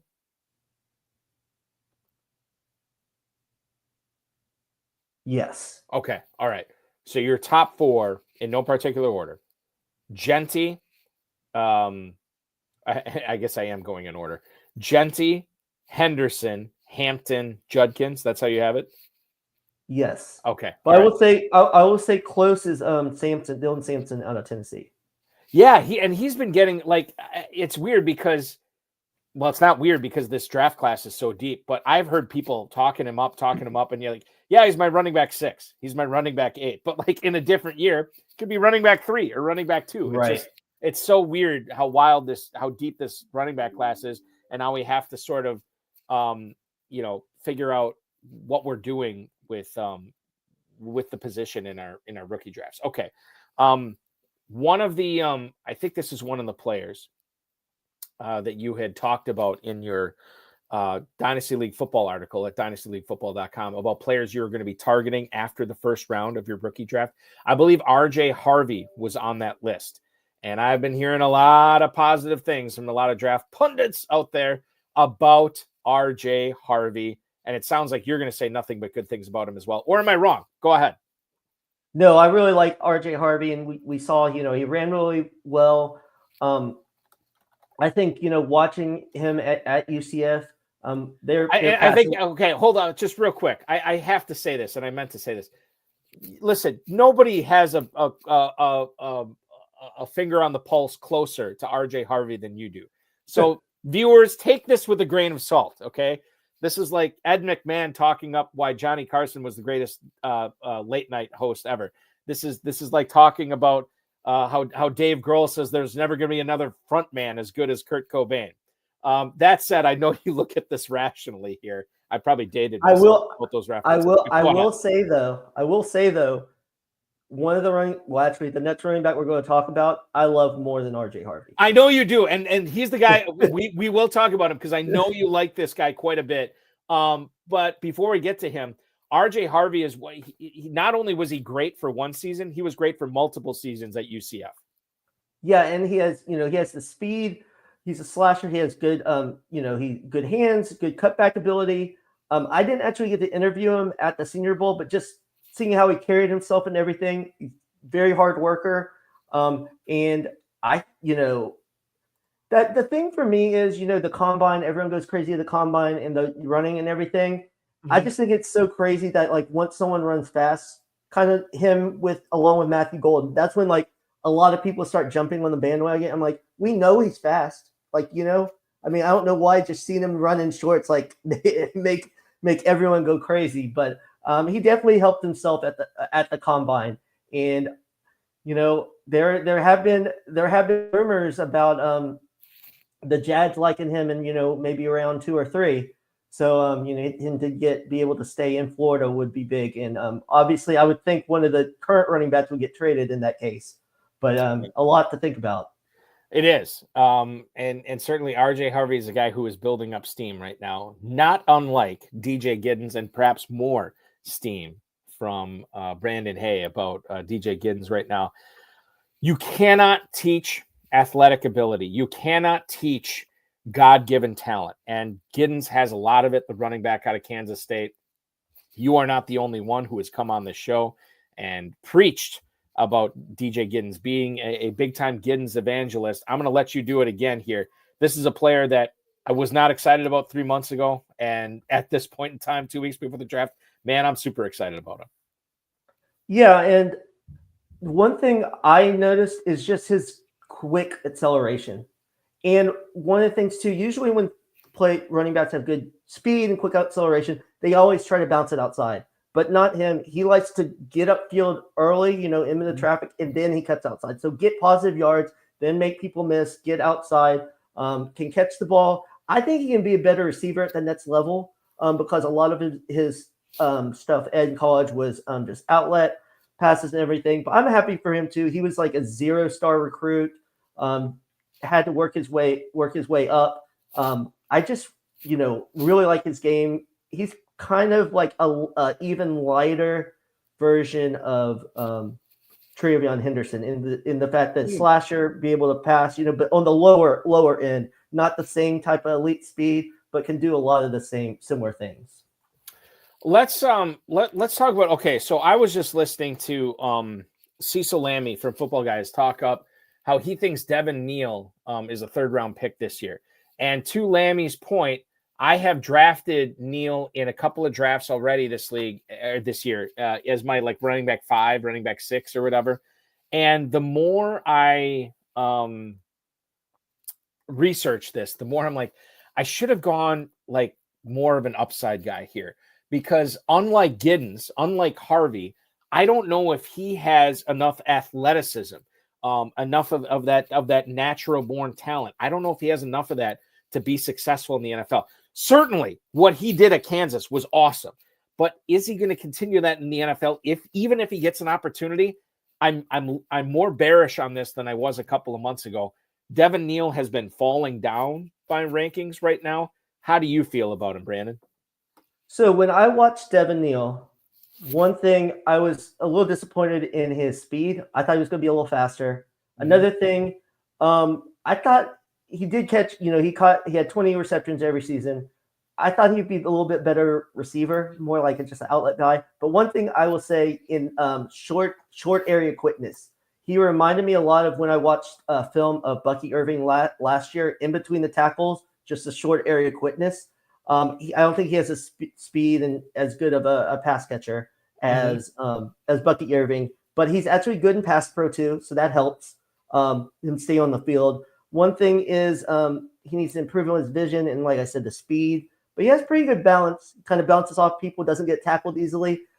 He's another one, if he gets in a situation with an incumbent starter that wasn't great, like I talked about with Tampa Bay with Rachaad White, he was great receiving the ball, but running between the tackles not nearly as good. If he gets a spot like that, he could overtake that position. But I do think situation is pretty big for him.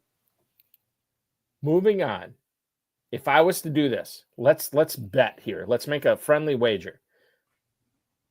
I'm going to put the over-under at total running back selected prior to Saturday. So this is total running back selected in the first 3 rounds of the NFL draft, Brandon. If I set it at 10.5, are you taking the over or are you taking the under on 10.5 running backs selected in the first 3 rounds of the 2025 NFL draft? Well, maybe I'm being too stingy because I was when I saw the question, I was thinking between 7 and 9, and the two that I were iffy on were ETN and Harvey, just based on I don't know if he jumped up enough. I mean, I like a lot of those guys. I just don't know how many running backs can really go in the first 3 rounds. So right. I have a definite 7 and 2 maybe. So I guess I would still be under. Okay, 9. you'll be under. Let's go through the. Can you list off the definite 7 that you have that will be going in the top 3 rounds of the NFL draft coming up in 2 weeks? Who are the definite 7? Yeah, Jeanty, Hampton, Kaleb Johnson, TreVeyon Henderson, Judkins, Dylan Sampson, obviously DJ Giddens. Yeah, that's my 7. And then those are your 7. Yeah. Okay, keep going with the maybes. The maybes are ETN and Harvey. Okay. And I would say maybe after that, I would have to look at the list, but I would say Neil might be pretty close after that as well. Okay, let me throw some names at you then. Skattebo, you think is a day 3 guy? Yeah, I forgot about him. For me, he is, but I would get if a someone like late 3rd, right? Because he could probably play special teams. He's going to be a guy that like you're going to love in practice. I'm guessing, right. Probably was great in like interviews and everything like that. But for me, he's a day 3 guy. We have not talked about what about this guy potentially going in round 3. What about Bashal Tootin? He is another player that has really jumped up. He had a really good Senior Bowl. He ran amazingly well at the Combine. I've seen him jumping up. I think he should be like early 4th, but I mean, he could jump up to the 3rd. Because really it depends running back wise and even wide receivers. If an NFL team just falls in love with you, because we've seen that where players that should not have gone, like I hated this because I liked him coming out, Tyquan Thornton, going in the 2nd round with the Patriots, way too high. Even though I loved him, way too high. And if some teams fall in love with you, they'll pick you too high just for bad reasoning. I have learned to ignore draft capital when it comes to Patriots receivers. Just I can't. I've been burned on it so much. I'm done with it. Okay. So if I was to set the over under at 9.5, would you still take the under? The gears are turning. The smoke is coming out of Brandon Haye's head right now. It's very close, right? Yeah, it's close. I probably would take the over, but I think one of those 2 that we just talked about might go. So we're saying officially right now, April 10th, there will be 10 running backs chosen in the first 3 rounds of the NFL draft this year. Yep, write it down. I just said it. Mark it down. Declaration. We got it. You have done some rookie profiles for Dynasty League Football, and I'd be remiss if I didn't let you talk about them a little bit because, number one, you know these guys better than me and a lot of the viewers. Number 2, we have not talked about these players a lot on this show. So tell us about Taj Brooks and why he may or may not be a Dynasty sleeper in your rookie drafts this year. Yeah, he's another one that goes into my category of really good college player. I just don't know how he translates. The thing is, like we said, there's so many running backs in this class that can do a lot of things he can do. He's a good runner between the tackles. My biggest thing in my article I wrote about this, he's inconsistent with his power. Sometimes he looks really good with it, and sometimes not. He was a good receiver. One of the things in receiving that I guess puts him a little bit apart. He's not just running like angle routes or little screens and everything. He ran, post routes and things down the field. He actually had a 35-yard touchdown. I believe it was against Kansas State. So he's good at avoiding defenders in the hole, and he has enough speed to get outside, but he doesn't have elite speed. I think that might be one of the reasons some of the running backs go ahead of him, like the players we talked about, Harvey, Giddens, Tootin, and those type of players that have more speed. And, the NFL is going more towards those running backs that can take it all the way. Yeah, what I love about Brooks is, well, number one, the size, like 5'10", 230. So this is not just like some undersized guy that is just going to be a scat back. This is a guy who has had back-to-back 1,500-plus rushing seasons with Texas Tech and never caught 30 passes in a season. But bear in mind, the last 3 years, he caught above 25 passes all 3 years. Gets into the end zone, 17 rushing touchdowns, 18 total touchdowns last year. He's the type of guy, Brandon, that will be around in the late third round of my rookie drafts, the fourth round of my rookie drafts. And I will take a chance on him because a lot of times all these guys need is an opportunity. I understand the path for him to becoming or to go from college football standout to fantasy difference maker. It's a long, winding path that he's probably not going to get there. But I can see the light at the end of the tunnel with Taj Brooks that I may not be able to see with some of the other guys going in the third and fourth round, especially some of these receivers this year as well. That's Brooks. Let's talk about Woody Marks, the guy who kind of took over more or less for Marshawn Lloyd at USC. 5'10", 210, 1,100 plus rushing yards this past year, 9 touchdowns. Certainly there's some things to like, but there's also some warts here in this profile, which is going to make him a day 3 pick. Why do we need to not forget about him, at least for our dynasty rookie drafts? Yeah, I'm not going to lie. He played at Mississippi State before. I obviously knew his name. I didn't watch a lot of tape, but I watched him at USC, and he does have the speed. He's a better runner between the tackles than I thought he'd be. He's not like Omarion Hampton kind of runner, but better than that. And he does show off some nice hands and has kind of a little bit of advanced route tree. One thing, he struggles blocking. There was a couple games I watched where he missed a block and it caused a fumble from the quarterback. So these type of players, they have to be able to shore that up because as a running back, especially if you're going to play on third down, you're going to have to be able to protect the passer.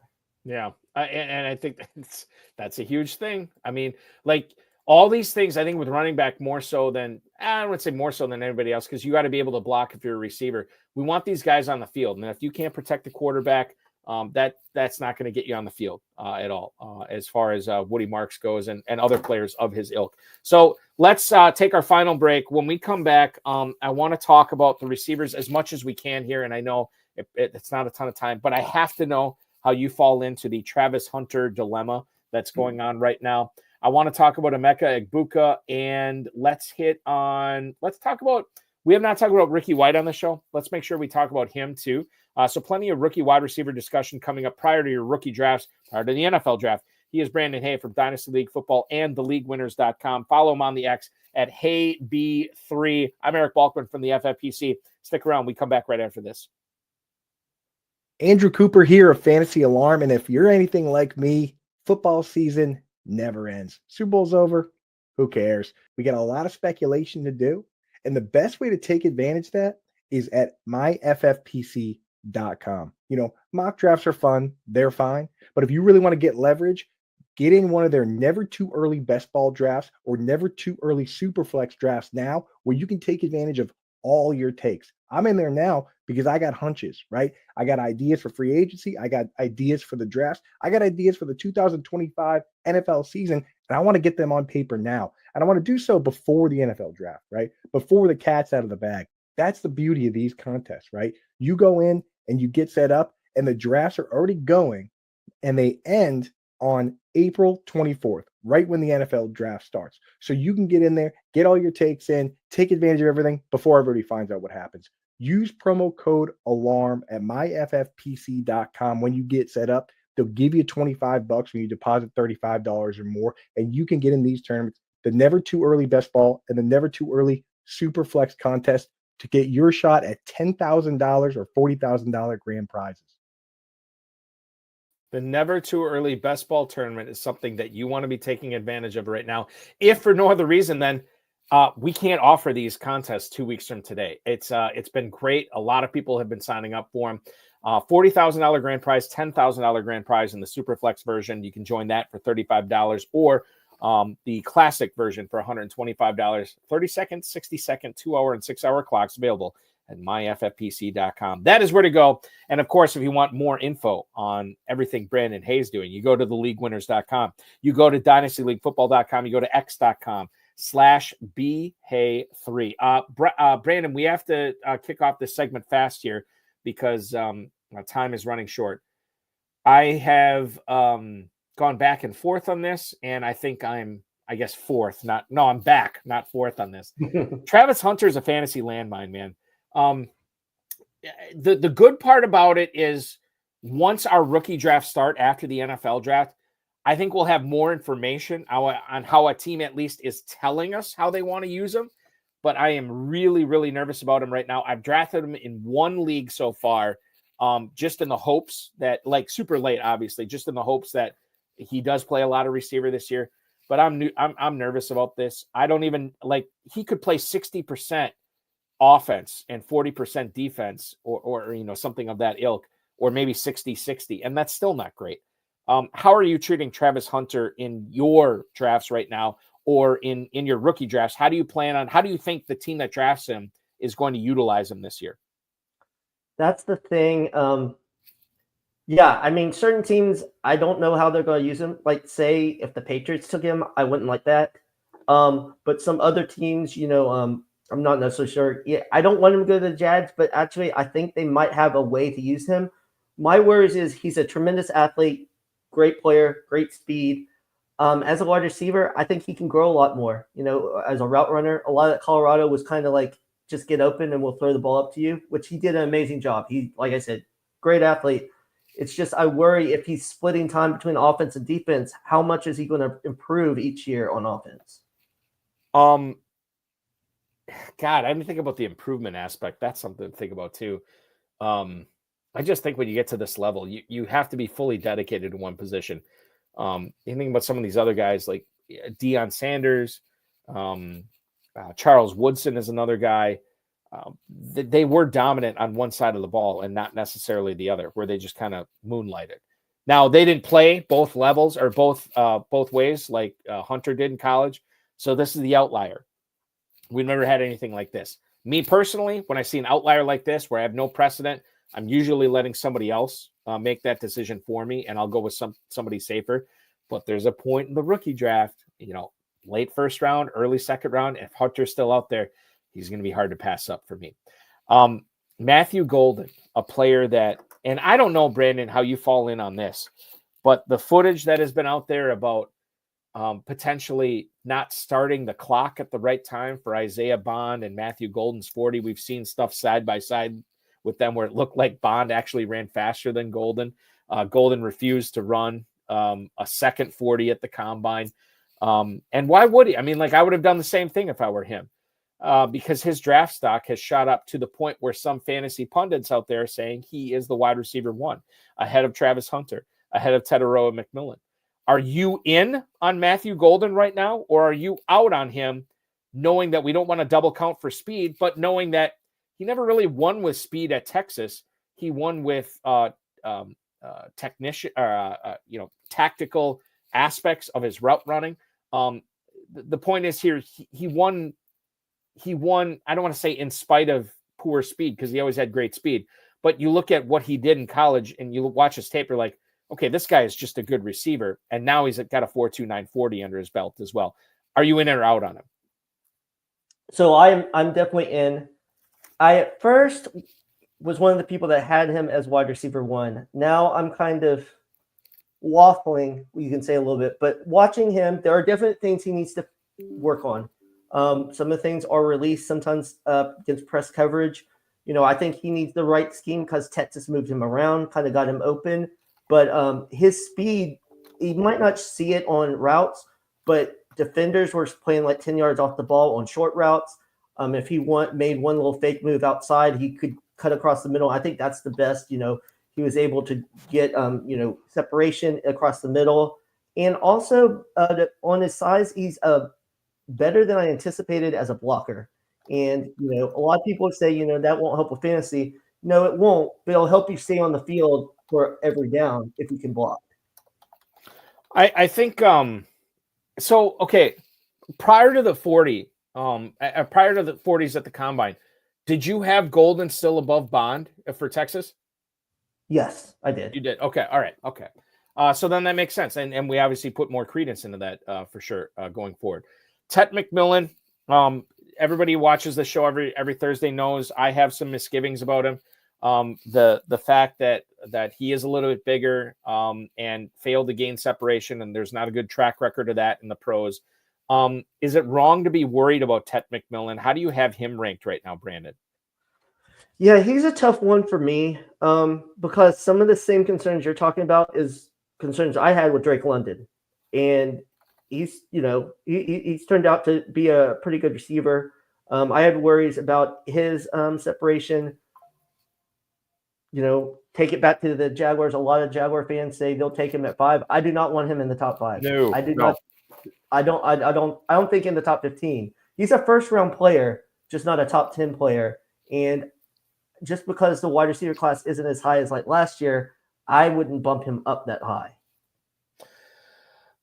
Ted McMillan, much to the reciprocal effect of running backs who would be higher picked in any other draft, McMillan probably would not be thought about as a slam dunk first round pick in some other drafts. Think about last year. Ted McMillan, there's no way he goes in the first round, right? No. But now he's talked about more often than not as a first round pick. Emeka Egbuka, I have said that this guy is the highest floor guy of any receiver in the draft, higher than Burden, higher than McMillan, higher than Hunter, but definitely not the highest ceiling. And I think a lot of times in Dynasty Fantasy Football, we want to draft the highest ceiling. And maybe there is a ceiling with Egbuka I'm not seeing. What do you think after researching, reading what other people are saying, listening to what other people are saying? What do you think the biggest misconception is about Emeka Egbuka heading into the 2025 NFL draft? I guess some people are just thinking that he's not a game breaker. Obviously, he's probably going to play in the slot. I think he's going to be very similar, not the same skill set, but success in the NFL early as Chris Olave, also from Ohio State. I always thought they would be better NFL players than they are college players. And this last year, he had over 1,000 yards while Jeremiah Smith was getting all the catches and everything too at Ohio State. He has great hands. He excels in the middle of the field, and with more spread offenses, I think if he gets to the right team and takes over the slot, I think he could be very much like, say, what Zay Flowers did in his rookie year. Oh, okay. All right. And then obviously, if he hits, I feel like Egbuka, if he hits this year, that's like a win for like 7 years for your dynasty team. This is a guy who can continue what he's been doing his rookie year for and maybe even gets better. Maybe even his ceiling goes even higher, and we start expecting more of him going forward with Egbuka. Luther Burden is another guy. I remember, and I always say this too, like when after the NFL draft ends, I always look at, because all the pundits put out their following year mock draft, right? And I noticed in a lot of them after the 2024 draft, the only receiver that was mentioned in the first round, in most of them, not all of them, was Luther Burden. Like, that's the thing. Ted McMillan wasn't mentioned in any of these. Luther Burden over and over again. In fact, sometimes as high as a top 10 pick. And now he has a bad 2024. You can blame that on a lot of things, maybe on Burden, maybe on a supporting cast, maybe on some different things. But I feel like the way he wins, you have to be able to utilize him right. You have to accentuate his strengths, right? And I think much in the same sense we talked about with Kaleb Johnson earlier, maybe landing spot is equally or even more important with Luther Burden, which draft capital gets factored into that as well. But when you think about how a team utilizes Burden, is that how important is that to his NFL success? Because you don't want him getting into the wrong situation and then not being utilized right and then just languishing on the bench. You have to have a team that is going to be willing to commit to Burden, to getting him the football in places where he can win, in places where he can make a difference, maybe more so than a lot of the receivers in this draft. No, I definitely agree. I mean, Burden was like one of the top recruits when he came. Surprised a lot of people by going to Missouri, and I think this last year definitely hurt him because the offense wasn't, as great, not as creative to get him the ball. I was watching another video from Dynasty Nerds, and they said that until he gets the ball, he doesn't go to full speed. Like once the ball's in his hand, but like sometimes on the routes, if he's not getting the ball, he doesn't, put forth the effort. So maybe that's some coaching, but I do agree. And, a couple players that I really like coming out, Rondale Moore and Elijah Moore. I think they went to teams that didn't use them well. And, you can't just throw 2-yard passes to them consistently because obviously the defense is going to come up on that and they're not going to be able to make many plays. And you just got to find different ways to, get him the ball. I mean, he probably is not going here, but think what Andy Reid could do with him in Kansas City, McVay and with the Rams, those type of teams. But if you go somewhere like Pittsburgh, I would not want to touch him if he went to Pittsburgh because Arthur Smith has no creativity whatsoever. You mentioned both the Moores, Rondale Moore, now in Minnesota, Elijah Moore, obviously in Cleveland. You think either of those teams are going to unlock the potential for the Moores this year? I don't think consistently. I think Rondale Moore, if he's healthy, could be like a best ball type player for Minnesota, because he's going to have like a couple of those games where he goes crazy. But I just don't know if and who knows with the Cleveland quarterback situation, I just don't necessarily trust that. Following in our conversation of players we have not talked about a lot on the show is Alec Iamaner. Mostly because, well, not because, but like I still don't even know how to pronounce his name. Is it Iamaner? Is it Iamaner? I've heard both ways. I'm going to go with Iamaner. I don't know, Brandon, if you have a thought on this. Is it Iamaner? I don't know, but it's funny. I actually wrote an article on him. I think it was for DLF, but for some reason, I kept on thinking his name was Eric. So like throughout the whole thing, and they had to come back, and then the editor came back and was like, "You spelled his name wrong." And I was like, Eric is easy to spell. And then I actually Googled it. I was like, oh man, that is not an R. Anyway.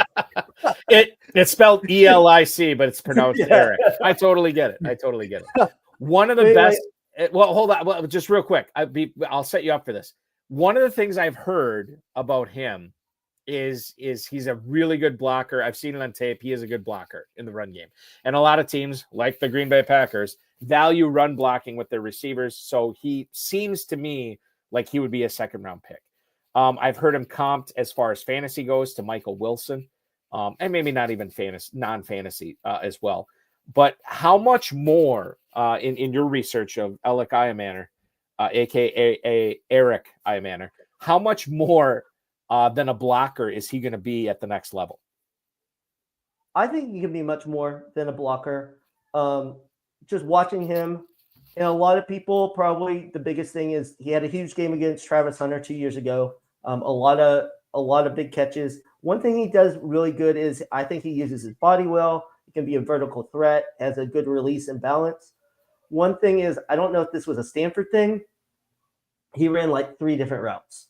Like that's all he ran. So I don't know if that's like an offensive thing because their quarterback play was bad too. So maybe that can change. But I do see some traits. I actually put I looked. They have similar size, him and Gabe Davis. So I saw like similar things in that, where kind of a down the field guy, not a high volume guy, but maybe gets you like 2 or 3 catches and maybe one of them's like a 50-yard bomb.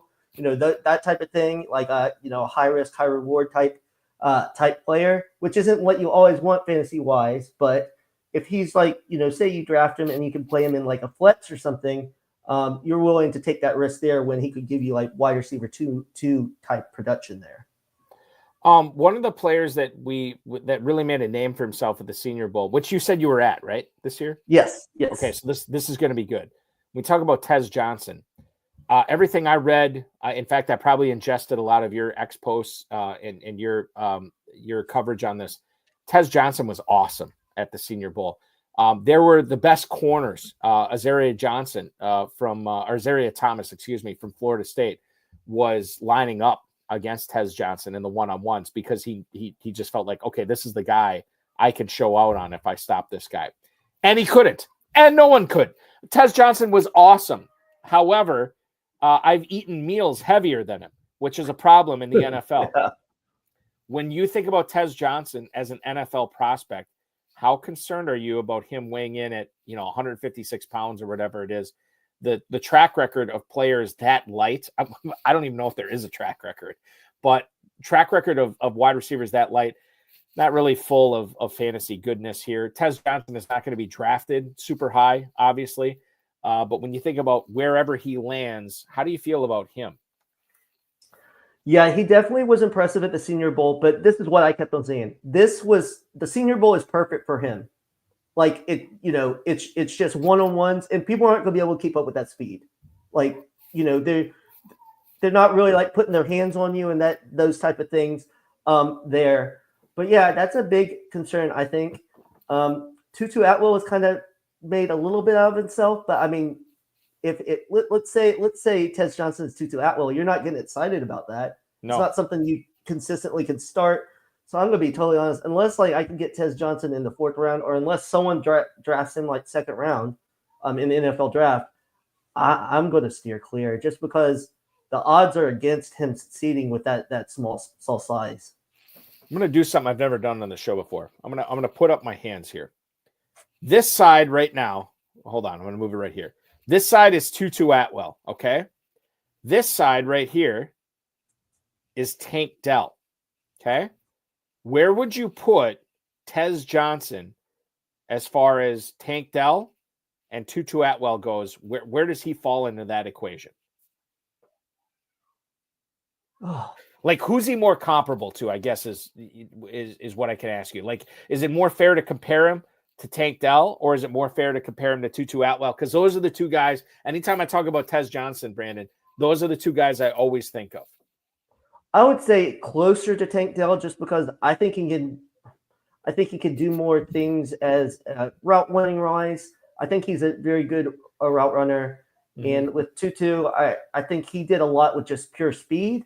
So I would put it closer to Tank Dell, but I would think honestly I'd put him somewhere in the middle between the two. All right, so it's in the middle, leaning towards Dell, which I get. Yes, and quite frankly, it may not make a difference in rookie drafts, because unless that guy gets day 2 draft capital, we're probably not going to be falling all over ourselves to draft him. Right. Ricky White, have not talked about this guy at all the last 3 months on this show. One of these day 3 guys that could stand out. Certainly don't want to compare anybody to Puka Nacua, but Ricky White, certainly a guy that could show out if he lands in the right spot, gets the opportunity. How do you feel about Ricky White at the next level? I'm probably going to draft a ton of Ricky White in Dynasty rookie drafts. I love him. He's a great route runner. He creates separation. He's great in the middle level. In the 10 to 20 yard range, I saw he had caught 22 of 38 passes for 416 yards and 5 touchdowns. He's just really good in that area, and I think there's a spot for him in the NFL in that sense. He's probably going to play in the slot mostly, but he can play out wide. I like the versatility of players that can do that. Like you said, he's probably a day 3 guy, but I think he's one of those guys that could really impress and could play early. So he's one of the ones that, if I see him probably early 3rd, still around, as long as he doesn't go undrafted or something like that. Right. I would definitely jump on drafting him. This is why we pay attention to day 3. I'm bringing my son up to the draft I'm going all 3 days, as I said earlier, but I'm bringing my 11-year-old son up on Saturday. And I know he's going to want to run the 40 at Lambeau Field. He's going to want to do all these things, but I'm going to be paying attention. Like, hey, where's Nick Nash going? Hey, who drafted Ricky White? Players like that, because they matter for fantasy and for dynasty, depending upon how deep your league is. And if you are playing in those deep leagues, or even maybe shallow leagues, go to dynastyleaguefootball.com. Check out everything Brandon Haye has to say about dynasty leagues out there. And of course, theleaguewinners.com. You are covering the University of Central Florida. Tell us a little bit more about that. Yeah, so I just started that this year. So since February, I've probably done 10 or 12 interviews with different players, 2026 recruits. And I went down for the practice last Saturday. Actually, tomorrow I will be going for another practice, and then at the game this coming fall, I will be in a more not professional, but getting the press pass and everything. Right now, I'm kind of just going from the stands and watching everything. That's more professional. Getting the press pass, I would say, is more professional. I was like, I know that's not the right word, but that's what kept on popping into my head. So anything about the Knights, theleaguewinners.com is where to go. And Brandon will have you covered. You can always go to you are on Blue Sky as well at HayB3 there, and HayB3 on X. That's HAYEB3. Dynasty League Football is where to go for all of his dynasty content. Do you have Devy content that we can follow for anybody playing in Devy leagues? I will start usually in the off season at DLF. I do kind of buy, sell, hold type article for Debbie. Okay, so I'll cool. be starting those up in May, but not as much as I used to do. But yeah, I do have some of that content, and during the season, I will have more content as well. Oh, well, we will looking forward to that, and we will be following you to make sure we are made aware every time that that content is made live. Brandon, so much fun tonight. We could have done another 3 hours easily. We will have you back on this show for sure, especially during Dynasty season, as we're just 2 weeks out from the NFL draft. A lot of great stuff that you brought to the table tonight that has me reevaluating my opinions, and I know a lot of the viewers doing the same thing. Brandon, thank you so much, man. Thank you for having me. Absolutely. Anytime. I want to thank Brandon Haye, our producer, Matt Deutsch. We'll be back next Thursday, 7 p.m. Eastern time, Under the Helmet. Dynasty Think Tank and Football Guys' own Chad Parsons will co-host the show with me again. Play the FFPC Never Too Early Best Ball tournaments, the FFPC Big Gorilla Tournament, and all those Dynasty Orphans down to under 100. The best deals out there that you're going to find with the FFPC at myffpc.com. myffpc.com is where to go for that. For Matt Deutsch, for Brandon Haye, I'm Eric Balkman. This has been the FFPC High Stakes Fantasy Football Show on the Better Sports Network. Have a great weekend, everybody.